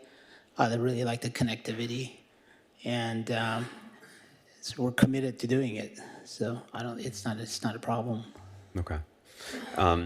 Because I know one option I had, I don't think it was in here, but it's interesting to sort of ponder using that equipment to potentially help pedestrians cross, like potentially use that as a protection for a pedestrian crossing or something like that. It would be interesting to see if that could be integrated into a design to assist pedestrians and bicycles crossing Sunflower. Mm-hmm. I was wondering if that was part of the idea of that, or if that would be feasible. Right now, under the condition of approval, that wouldn't be allowed. So originally, we didn't actually own the equipment, and so that was one of the complications. We have come to terms with the rail line to purchase that spur, that we actually own the land already, but they own the equipment and the easement, and so we're purchasing back the equipment and the easement. And so at this point in time, we really could do what we want. The request was made by the city to remove the equipment. I think the concern from the staff is that when cars see the equipment, you know, they tend to slow down and it disturbs traffic. And so they prefer that we remove that equipment. We actually architecturally liked it, having the equipment there, just because a big part of our story is how the paper used to come off the rail line, would get delivered to the facility. A lot of those loading docks were leaving in place. And so it was a great part of the story for us. So we very purposefully are designing our park to, it's modeled on the High Line in New York. So you're gonna see where the rail line used to be, what used to happen there, but then also moments of landscaping and like a meandering trail that goes through there. And so as much as I think it's going to be for, you know, appropriate for bicyclists, we also hope that just for tenants of the project, it's something of a sanctuary. So we intend to have it a little bit enclosed like it is today with fences on both sides, not completely closed off, but feeling like you're really in a sanctuary when you get there and kind of escaping to nature and a bit of the history of what used to go on here, and not over designing it, but making it like very appropriately designed. So that was the thought, and our latest thought about the actual equipment is maybe to pull it off the street of Sunflower somewhere more into the project itself, and so we could continue to have that feel of the equipment and what it used to be. Maybe in the connection between the Hive and the press, we would move the equipment there just to kind of tie into the narrative of what this site is. So that's a long answer, but I hope That's very helpful. Thank you. One thing on the bike trail, I know in your letter, I think it was on page 47, you had talked about potentially making it, say, 5 feet wide, which I think our condition of approval would want it wider than that. Do you have a current design of that bike trail or what that pedestrian pathway would look like on the eastern side of your property there? There was a design referenced in page 47, but I didn't see it in our We're working on a design right now, and so we've taken the standards that we've discussed with the city, including the lighting. We do have a rendering early on of what we were thinking. I think it's just a few slides forward, Mel. We thought we might get a question on the bike path, so. Oh, at the very end.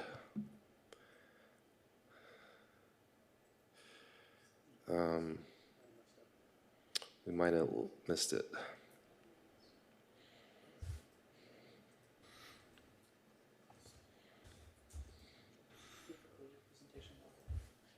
I think it's at the end of that one.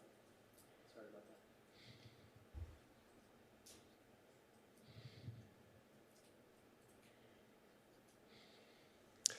that. I think it's, if you.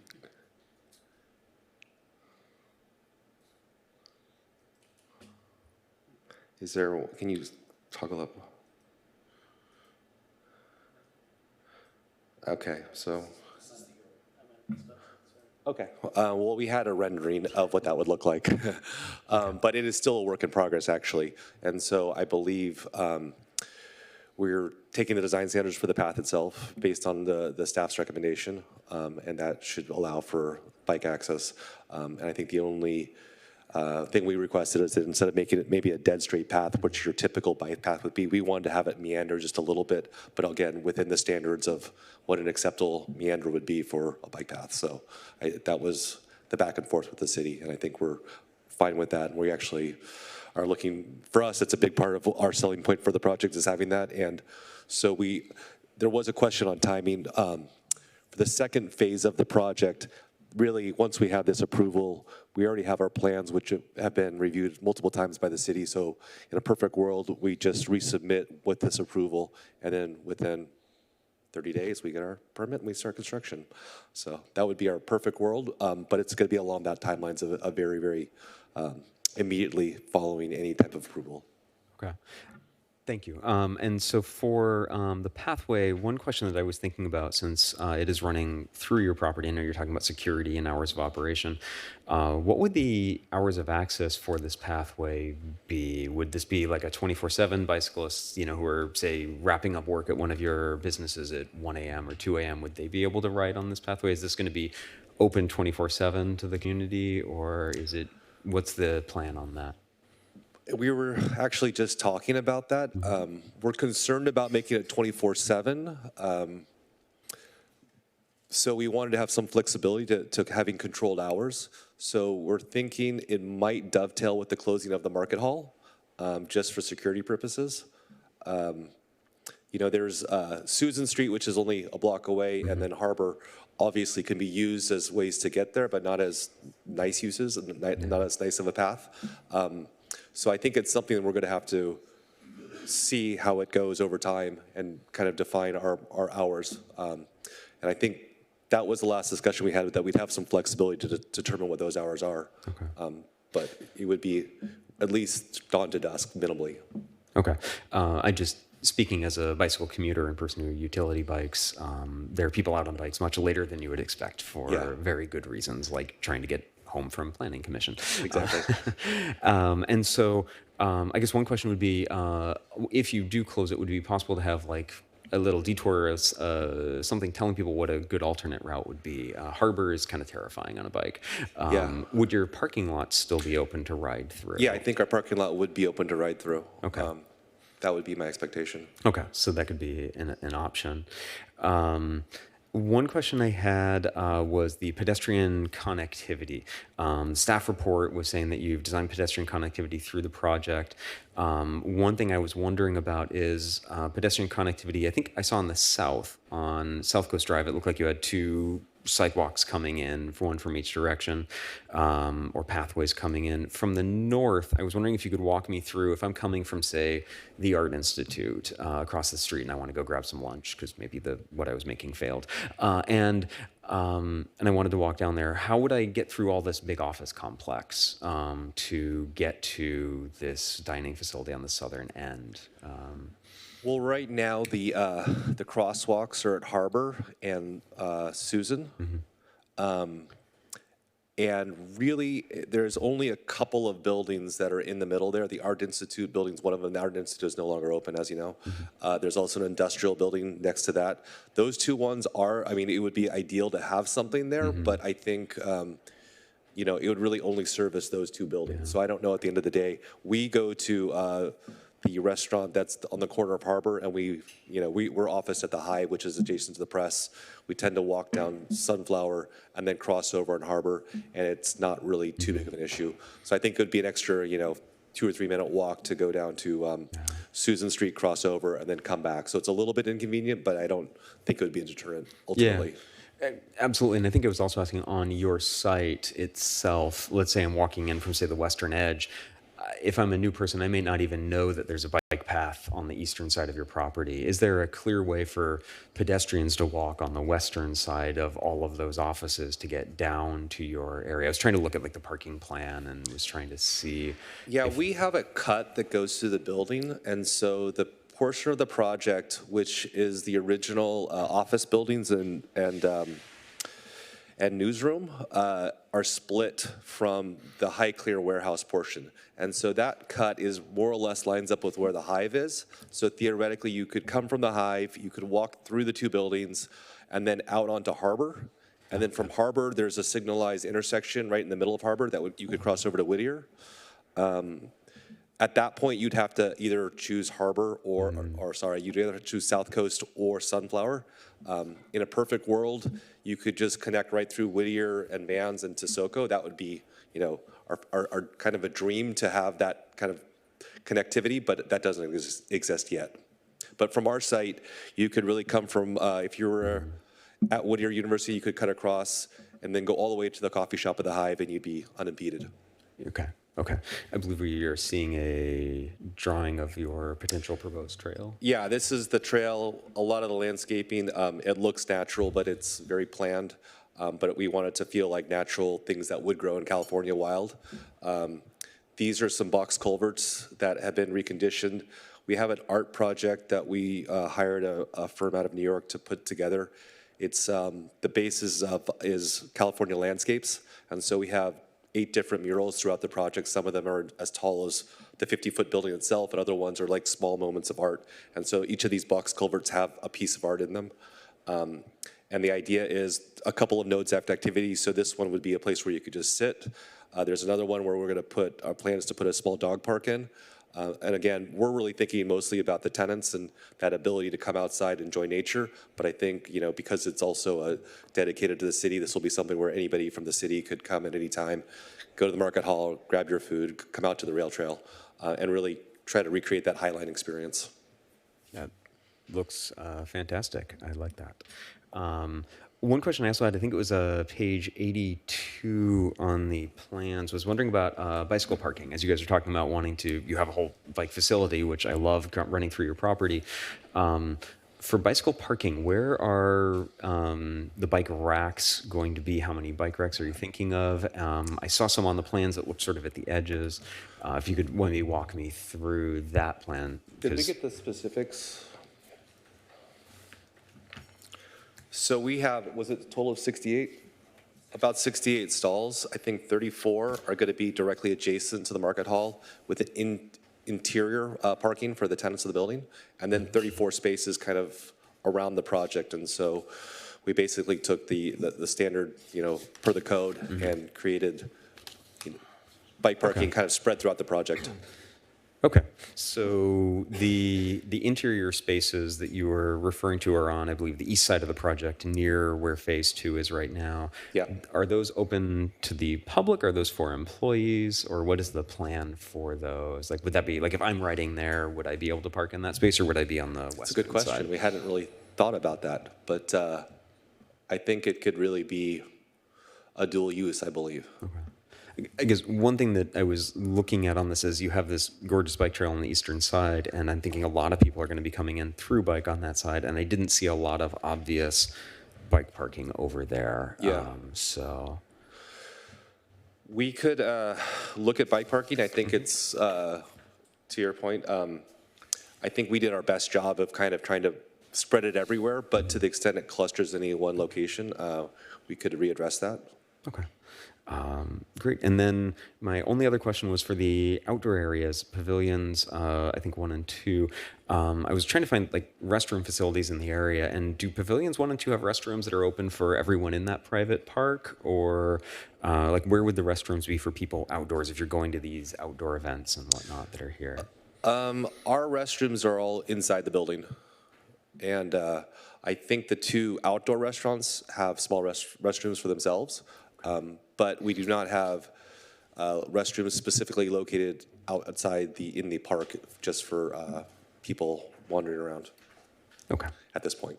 And I guess maybe that would be a question for staff potentially later, but is that a sort of standard for this sort of outdoor park with outdoor event space and whatnot in it? I don't know if that would be better for staff potentially at a later time. So I think that's all I've got. Thank you. All right. Again, just using our model in Anaheim, we decided not to. We like people going inside of the building and to use the restroom facilities. I think we can maintain them better. It's better security for many reasons. And again, it was 7th year in an operation, and I think I'm really comfortable with that decision. I wanted to note, we operate all our projects. So from an operational standpoint, we have an entire team that operates these things. We do it all in-house. And so that's why I can speak with confidence in terms of, what has worked and what hasn't worked. Obviously, it's a substantial investment for the developers. So if it doesn't work, we're the one that pays for it, So these are really important sort of elements for us. Incidentally, Chris just reminded me, we're really looking to build this next generation of what is called now Market Hall. I don't even like that word anymore, to be honest, because there's so many duplications of this. So there's a lot of other amenities in here. Like we're looking at barbershop. So if you work in this building, you can get a haircut in here. We're looking at a place maybe you can drop your dog off, dog sitting, so if you want to take your dog to work. These event spaces, we actually operate several of them now. They really become important places for all kinds of different activities, including the people within the office that wanted to have events. So it's going to be a mixture of lots of different uses. We're not planning any dress shops in here, so I think when we look at the word retail here, I just want to make sure we're not looking to build a shopping center. And then I just looked up the numbers. Commissioner Colbert asked about parking. So when the office closes, we have just shy of 700 spaces empty that could also be used for on the weekends. Thank you very much. Thank you for the clarifications. I really appreciate it. All right. Thank you very much, gentlemen. Thank you. Thank you very much. This time, I'd like to open the public hearing and invite members of the public to come to the podium if you have any comments.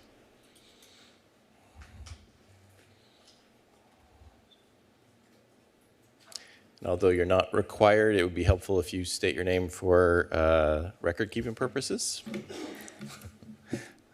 Hi, I'm Cynthia McDonald. Sent you a memo earlier today. So that trail has been on the one map or another for quite a few years now. And I put it on there because I grew up in Whittier, and near my house was a rail line. And I used to walk that rail line up to the high school to get to school. It's the quickest, fastest way. Years later, the city of Whittier took that rail line, made it into a greenway. It's called Greenway. It's called the Whittier Greenway Trail. It has a bike trail, running trail, amenities along the side. It was so popular that originally it stopped at Uptown Whittier, which went through a lot of revitalization. But they've now extended it out into East Whittier. So it's one of the largest continuous trails in that area. Other trails that we've seen is the old Pacific Red Line Trail up in Santa Ana. Really beautiful trail. You should go visit it if you get a chance, both of those trails. Trail's always been a Class 1 trail on the map. It's a really important regional connection. It needs to be built so cyclists and pedestrians can travel safely. It's not unusual to see a dedication of a roadway to a city. Residential developers, commercial developers do it all the time. Why not do it with a bikeway? This is part of a network that we're building. So it's important that we have this connection. I really appreciate the lab and the camp. They bring a lot of tax dollars to our city. And they're great, but they're really car-oriented. And it would really be nice to make this a bike destination. I did try to look at the parking spots for bikes, and I didn't see much.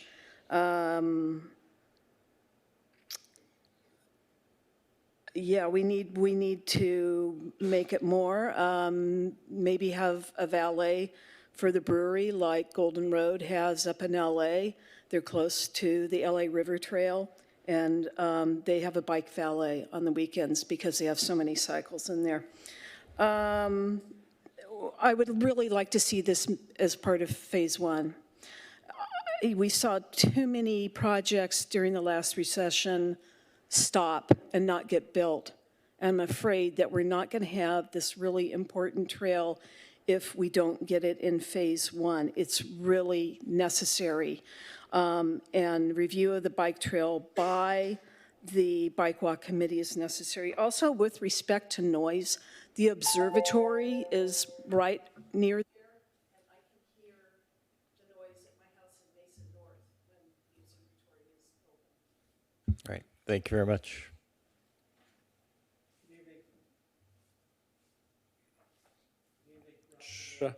I'm a member of Bikeway and Walkability Committee, but I'm speaking for myself. and I air the same concerns or wants that Cynthia just mentioned, but the concern is that if this is not in phase one, that there's no guarantee when phase two will begin. And if this is pushed back to phase two, then it could be months, years away. We don't know. Also, phase one is for employees. It's an office area. I heard the number 700 spaces, so maybe there's 700 employees in phase one building.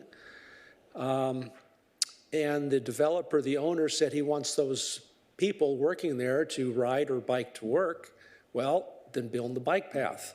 It doesn't seem to make much sense to delay this bike path for phase two when you've already got people working and enjoying that location with phase one. Excuse me. Put a time limit. Say, okay, 6 months after phase one is complete, have that bike route completed, that bike lane completed, something like that. And don't key it off phase two. Key it off of a completion of phase one. Also, it was mentioned, if this is going from a 5-story office building to a 2-story open area for people, a lot of eating, retail, restaurants. I'm wondering, what does that do to the population of this area? I've heard that there's 3,000 employees going to be working at the press. If that's no longer the case, I think it'd be interesting to know what that new number is. Apparently something less than 3,000. And what impact does that have on, because One Mesa West has been promoting, we have all these employees at the press. Well, what's that new number for the employees? I think that'd be interesting to ask the developer. Thanks. Thank you. Anyone else for public comment? Okay. Commissioners, any more comments or questions for staff or the applicant? All right. Seeing none, I'll close the one. Commissioner Perkins. So I guess the question I would have is, with regard to the two members of the public who spoke, concerned about this not getting built if phase two was not to happen. I was wondering what the applicant and our staff would think of maybe Mr. Tabota's idea of a calendar timeline after building permit final of phase one. I guess I'm just curious what the thoughts would be on, would that be feasible? Would that not be? What's the ideas on that, and maybe even discussion among us at some point? Thank you. So. Yes. Okay. What would you think of that idea? So really, phase two is the idea is to start that as soon as we get approval. We'd be resubmitting our plans. So I think when we were talking to the staff, it was, I think from a timing perspective, there's only a small delay between the two phases. And the reason we didn't want to link it to phase one is because the entire park that's built out in phase two is going to impact the bike trail as well. So we didn't want to obligate ourselves to deliver it with phase one when there might be an impact as we're building up phase two. So that's why we tied it to phase two. So it really just had to do with kind of logistics of the construction as opposed to any kind of more nefarious reason for wanting to push that out. So it's just a small tweak, but that actually helps us in terms of kind of finalizing out the bill in a way that we're not going to damage anything that goes in up front. So we're open to different ideas, but I think given the fact that it's really, our plan is to submit right away, that, it seems like what the staff has presented could possibly be workable, but we're open to hearing other alternatives. Okay. All right. Thank you. And if you have any other closing comments, Seth, feel free. If you have any closing comments or anything else? Again, I'd just like to thank everyone here for your time. I think in terms of the timing, which again came up from a couple of people in the community, we're very committed to delivering this. Both our partner and with our lender, a number of people want to see this thing completed. And so really for phase one and two, construction-wise, it's really going as one project. Phase three is something that really is in the future. We have we don't know when that would occur. But phase one and two, really, we see that as one continuous project. And we're just happy that you guys have taken the time tonight to review our proposal and look forward to getting this project off the ground. All right. Thank you very much. Just a quick question. If everything goes right, how long do you think it will take for phase 2 to be complete? We're looking at the middle of next year to complete the second phase.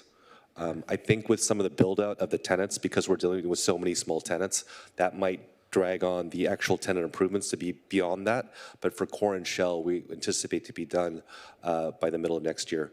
And we're already in the process of buying out our construction for this second phase. All right, thanks again. All right, now we will close the public hearing. Commissioners, what's your pleasure? Anyone have a motion? Commissioner Tourget? I will make a motion. It will be my first motion, so we'll see how it goes.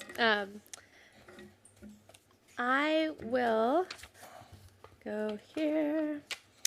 I will make a motion to approve the addendum to the initial study mitigated neg deck for the project and approve planning applications 1703A1 and 1930 and zoning applications 1872 subject to conditions of approval. And does that include the condition that was presented by staff this evening? Yes, including there were actually 3 conditions by staff, right? The ADA. Can you repeat what the conditions are?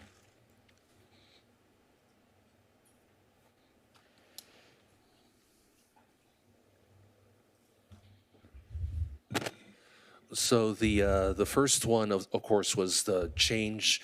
I believe it's condition 41 with regards to the two-way Class 1 multipurpose trail. The other is to either modify or delete.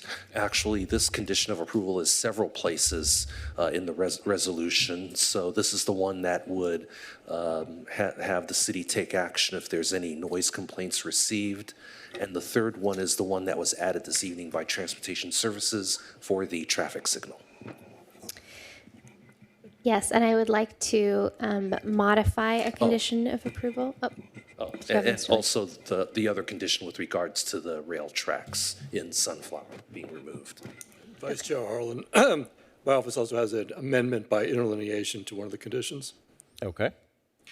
Condition number 49 states, notwithstanding the power of the Planning Commission to revoke, modify, or suspend any permit and or approval granted to applicant and or any specific procedure identified in condition of approval should read, and or any specific procedure identified in any condition of approval here and above, comma, Development Services Director may also, upon a finding of violation of any of the conditions of approval number 73 through 79 inclusive, temporarily suspend or modify the ability to serve alcoholic beverages within the outdoor areas for a period not to exceed 6 months. Any approval of the director's written decision to do so shall be subject to the provisions of Costa Mesa Municipal Code Section 2-309. And I can provide that specific language to Planning Commission Secretary. Okay. Does anyone have any questions about that last condition? If you could do that one more time. Certainly. We are in that condition of approval number 79. Because the way the conditions came out final edit, the language no longer makes sense in reference to other conditions. So it should read, modify or suspend any permit or approval granted to applicant and or any specific procedure identified in any, insert the word any, condition of approval, delete number, the word number, and delete the numeral 81. So it reads here and above, comma. Okay, that's it? I'm good with that. All right. So, Mr. Vice Chair? Yes. Looking quickly through the conditions, that one that has the language with regards to the violations for noise complaints, that's referenced in conditions 51, 72, and 75. So by changing that one or deleting that one, that would affect those as well because they all have the identical language. Okay, thank you, Mr. Lee. So So I want to recommend not actually deleting that condition of approval as part of this motion. I'm keeping that condition of approval, yes. So your motion is for all of the proposed changes from staff, including the last one we heard from the city attorney? Yes. And including that provision, which is part of the 3 conditions Mr. Lee just referenced? Yes. Okay. Thank you. Do we have a second on the motion? Yes. Okay, wonderful. Seconded by Commissioner Perkins. Any comments before we take a vote? I just wanted to make sure that Public Services Department was good with passing this by the Bikeway and Walkability Committee and incorporating their feedback into the Public Services Director's decision on the bike path. Yeah, we're definitely happy to take the feedback and input. Great. Okay. Commissioner Zick. Thank you. There was one comment that staff included in the staff report, and I can't find it, but in general, it was the comment that, where you'd pointed out, and it might have been on the bike trail, that the applicant was interested in eliminating the lighting, I think, and that staff didn't support that. I want to commend you for that. When I read these staff reports, I know that what you're working towards is a project you can live with. So 99% of the time, the staff reports that come to us have your recommendation for approval, which might lead the casual observer to think that every project is rubber stamped for approval. And I know that's not the case. And what I particularly appreciate is when I'm reading the staff report to understand those areas of friction that you've had to work through. So I can really get an appreciation for what parts of the project were important to you. And so I want to commend you for that. I appreciate that you recommend approval, but I more than that appreciate seeing in the staff report those areas that you're really working hard to resolve. So thank you for that. Commissioner Tourget, do you want to speak to your motion at all?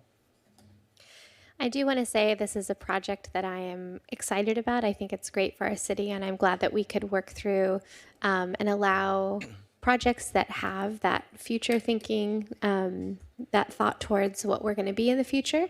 I appreciate that there is thought towards how to integrate different types of users who will be there in the future as well as restoring historic buildings in the community that speak to Costa Mesa's history. So I'm obviously in favor of this project, and I'm glad to see it move forward. Great, thank you. Commissioner Colbert. Yeah, so great project, great presentation, Mr. Lee. I'm really excited about this opportunity. I will be supporting the motion. I think this is going to be a marquee project that can definitely rival something similar to the Brooklyn food market that I think comes to mind. I spent a lot of time there.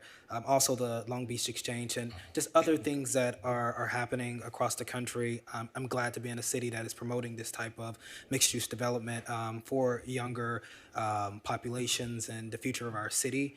I think that, obviously we're a car-dependent society now. And we're looking to change that. Hopefully this development as it grows and will encompass those changes and keep up with those with the integration of the bike path and other design elements that you seek to include.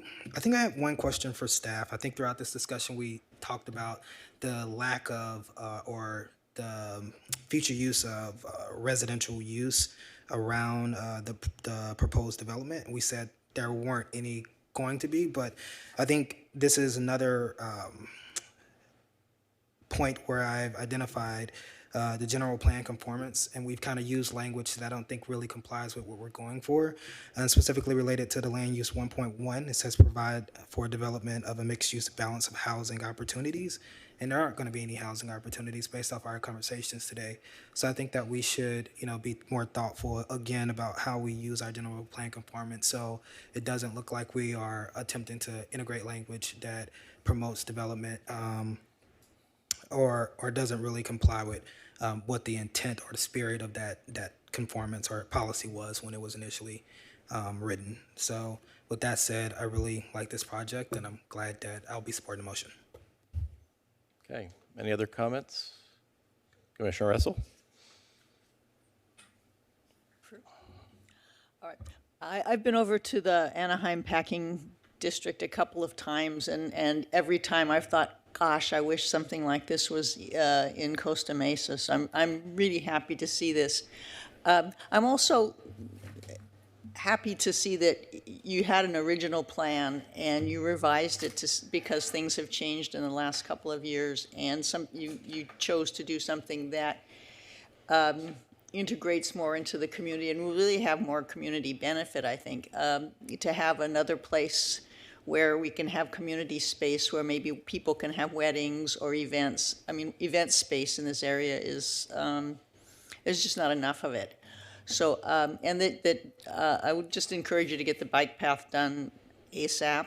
And I know when I was over there touring, you talked about integrating the railway, and I hope you can figure out some way to integrate that and have within the bike path. But in general, I think it's a great plan, and I'm looking forward to seeing how it develops, and I'll be supporting it. Thank you, Commissioner Russell. I will be supporting this motion as well. Let me just say this is an awesome project, and I don't use that word lightly.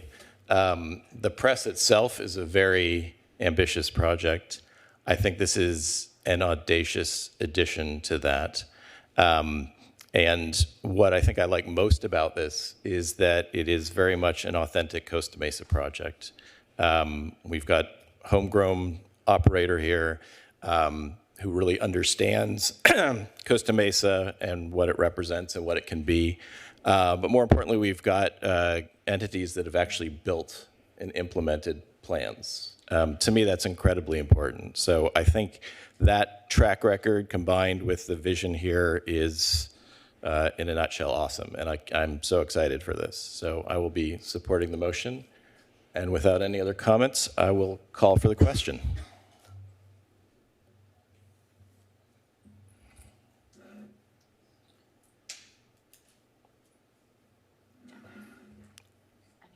Who's left? Jenna, motion maker, holding out. I think my screen is Frozen. frozen.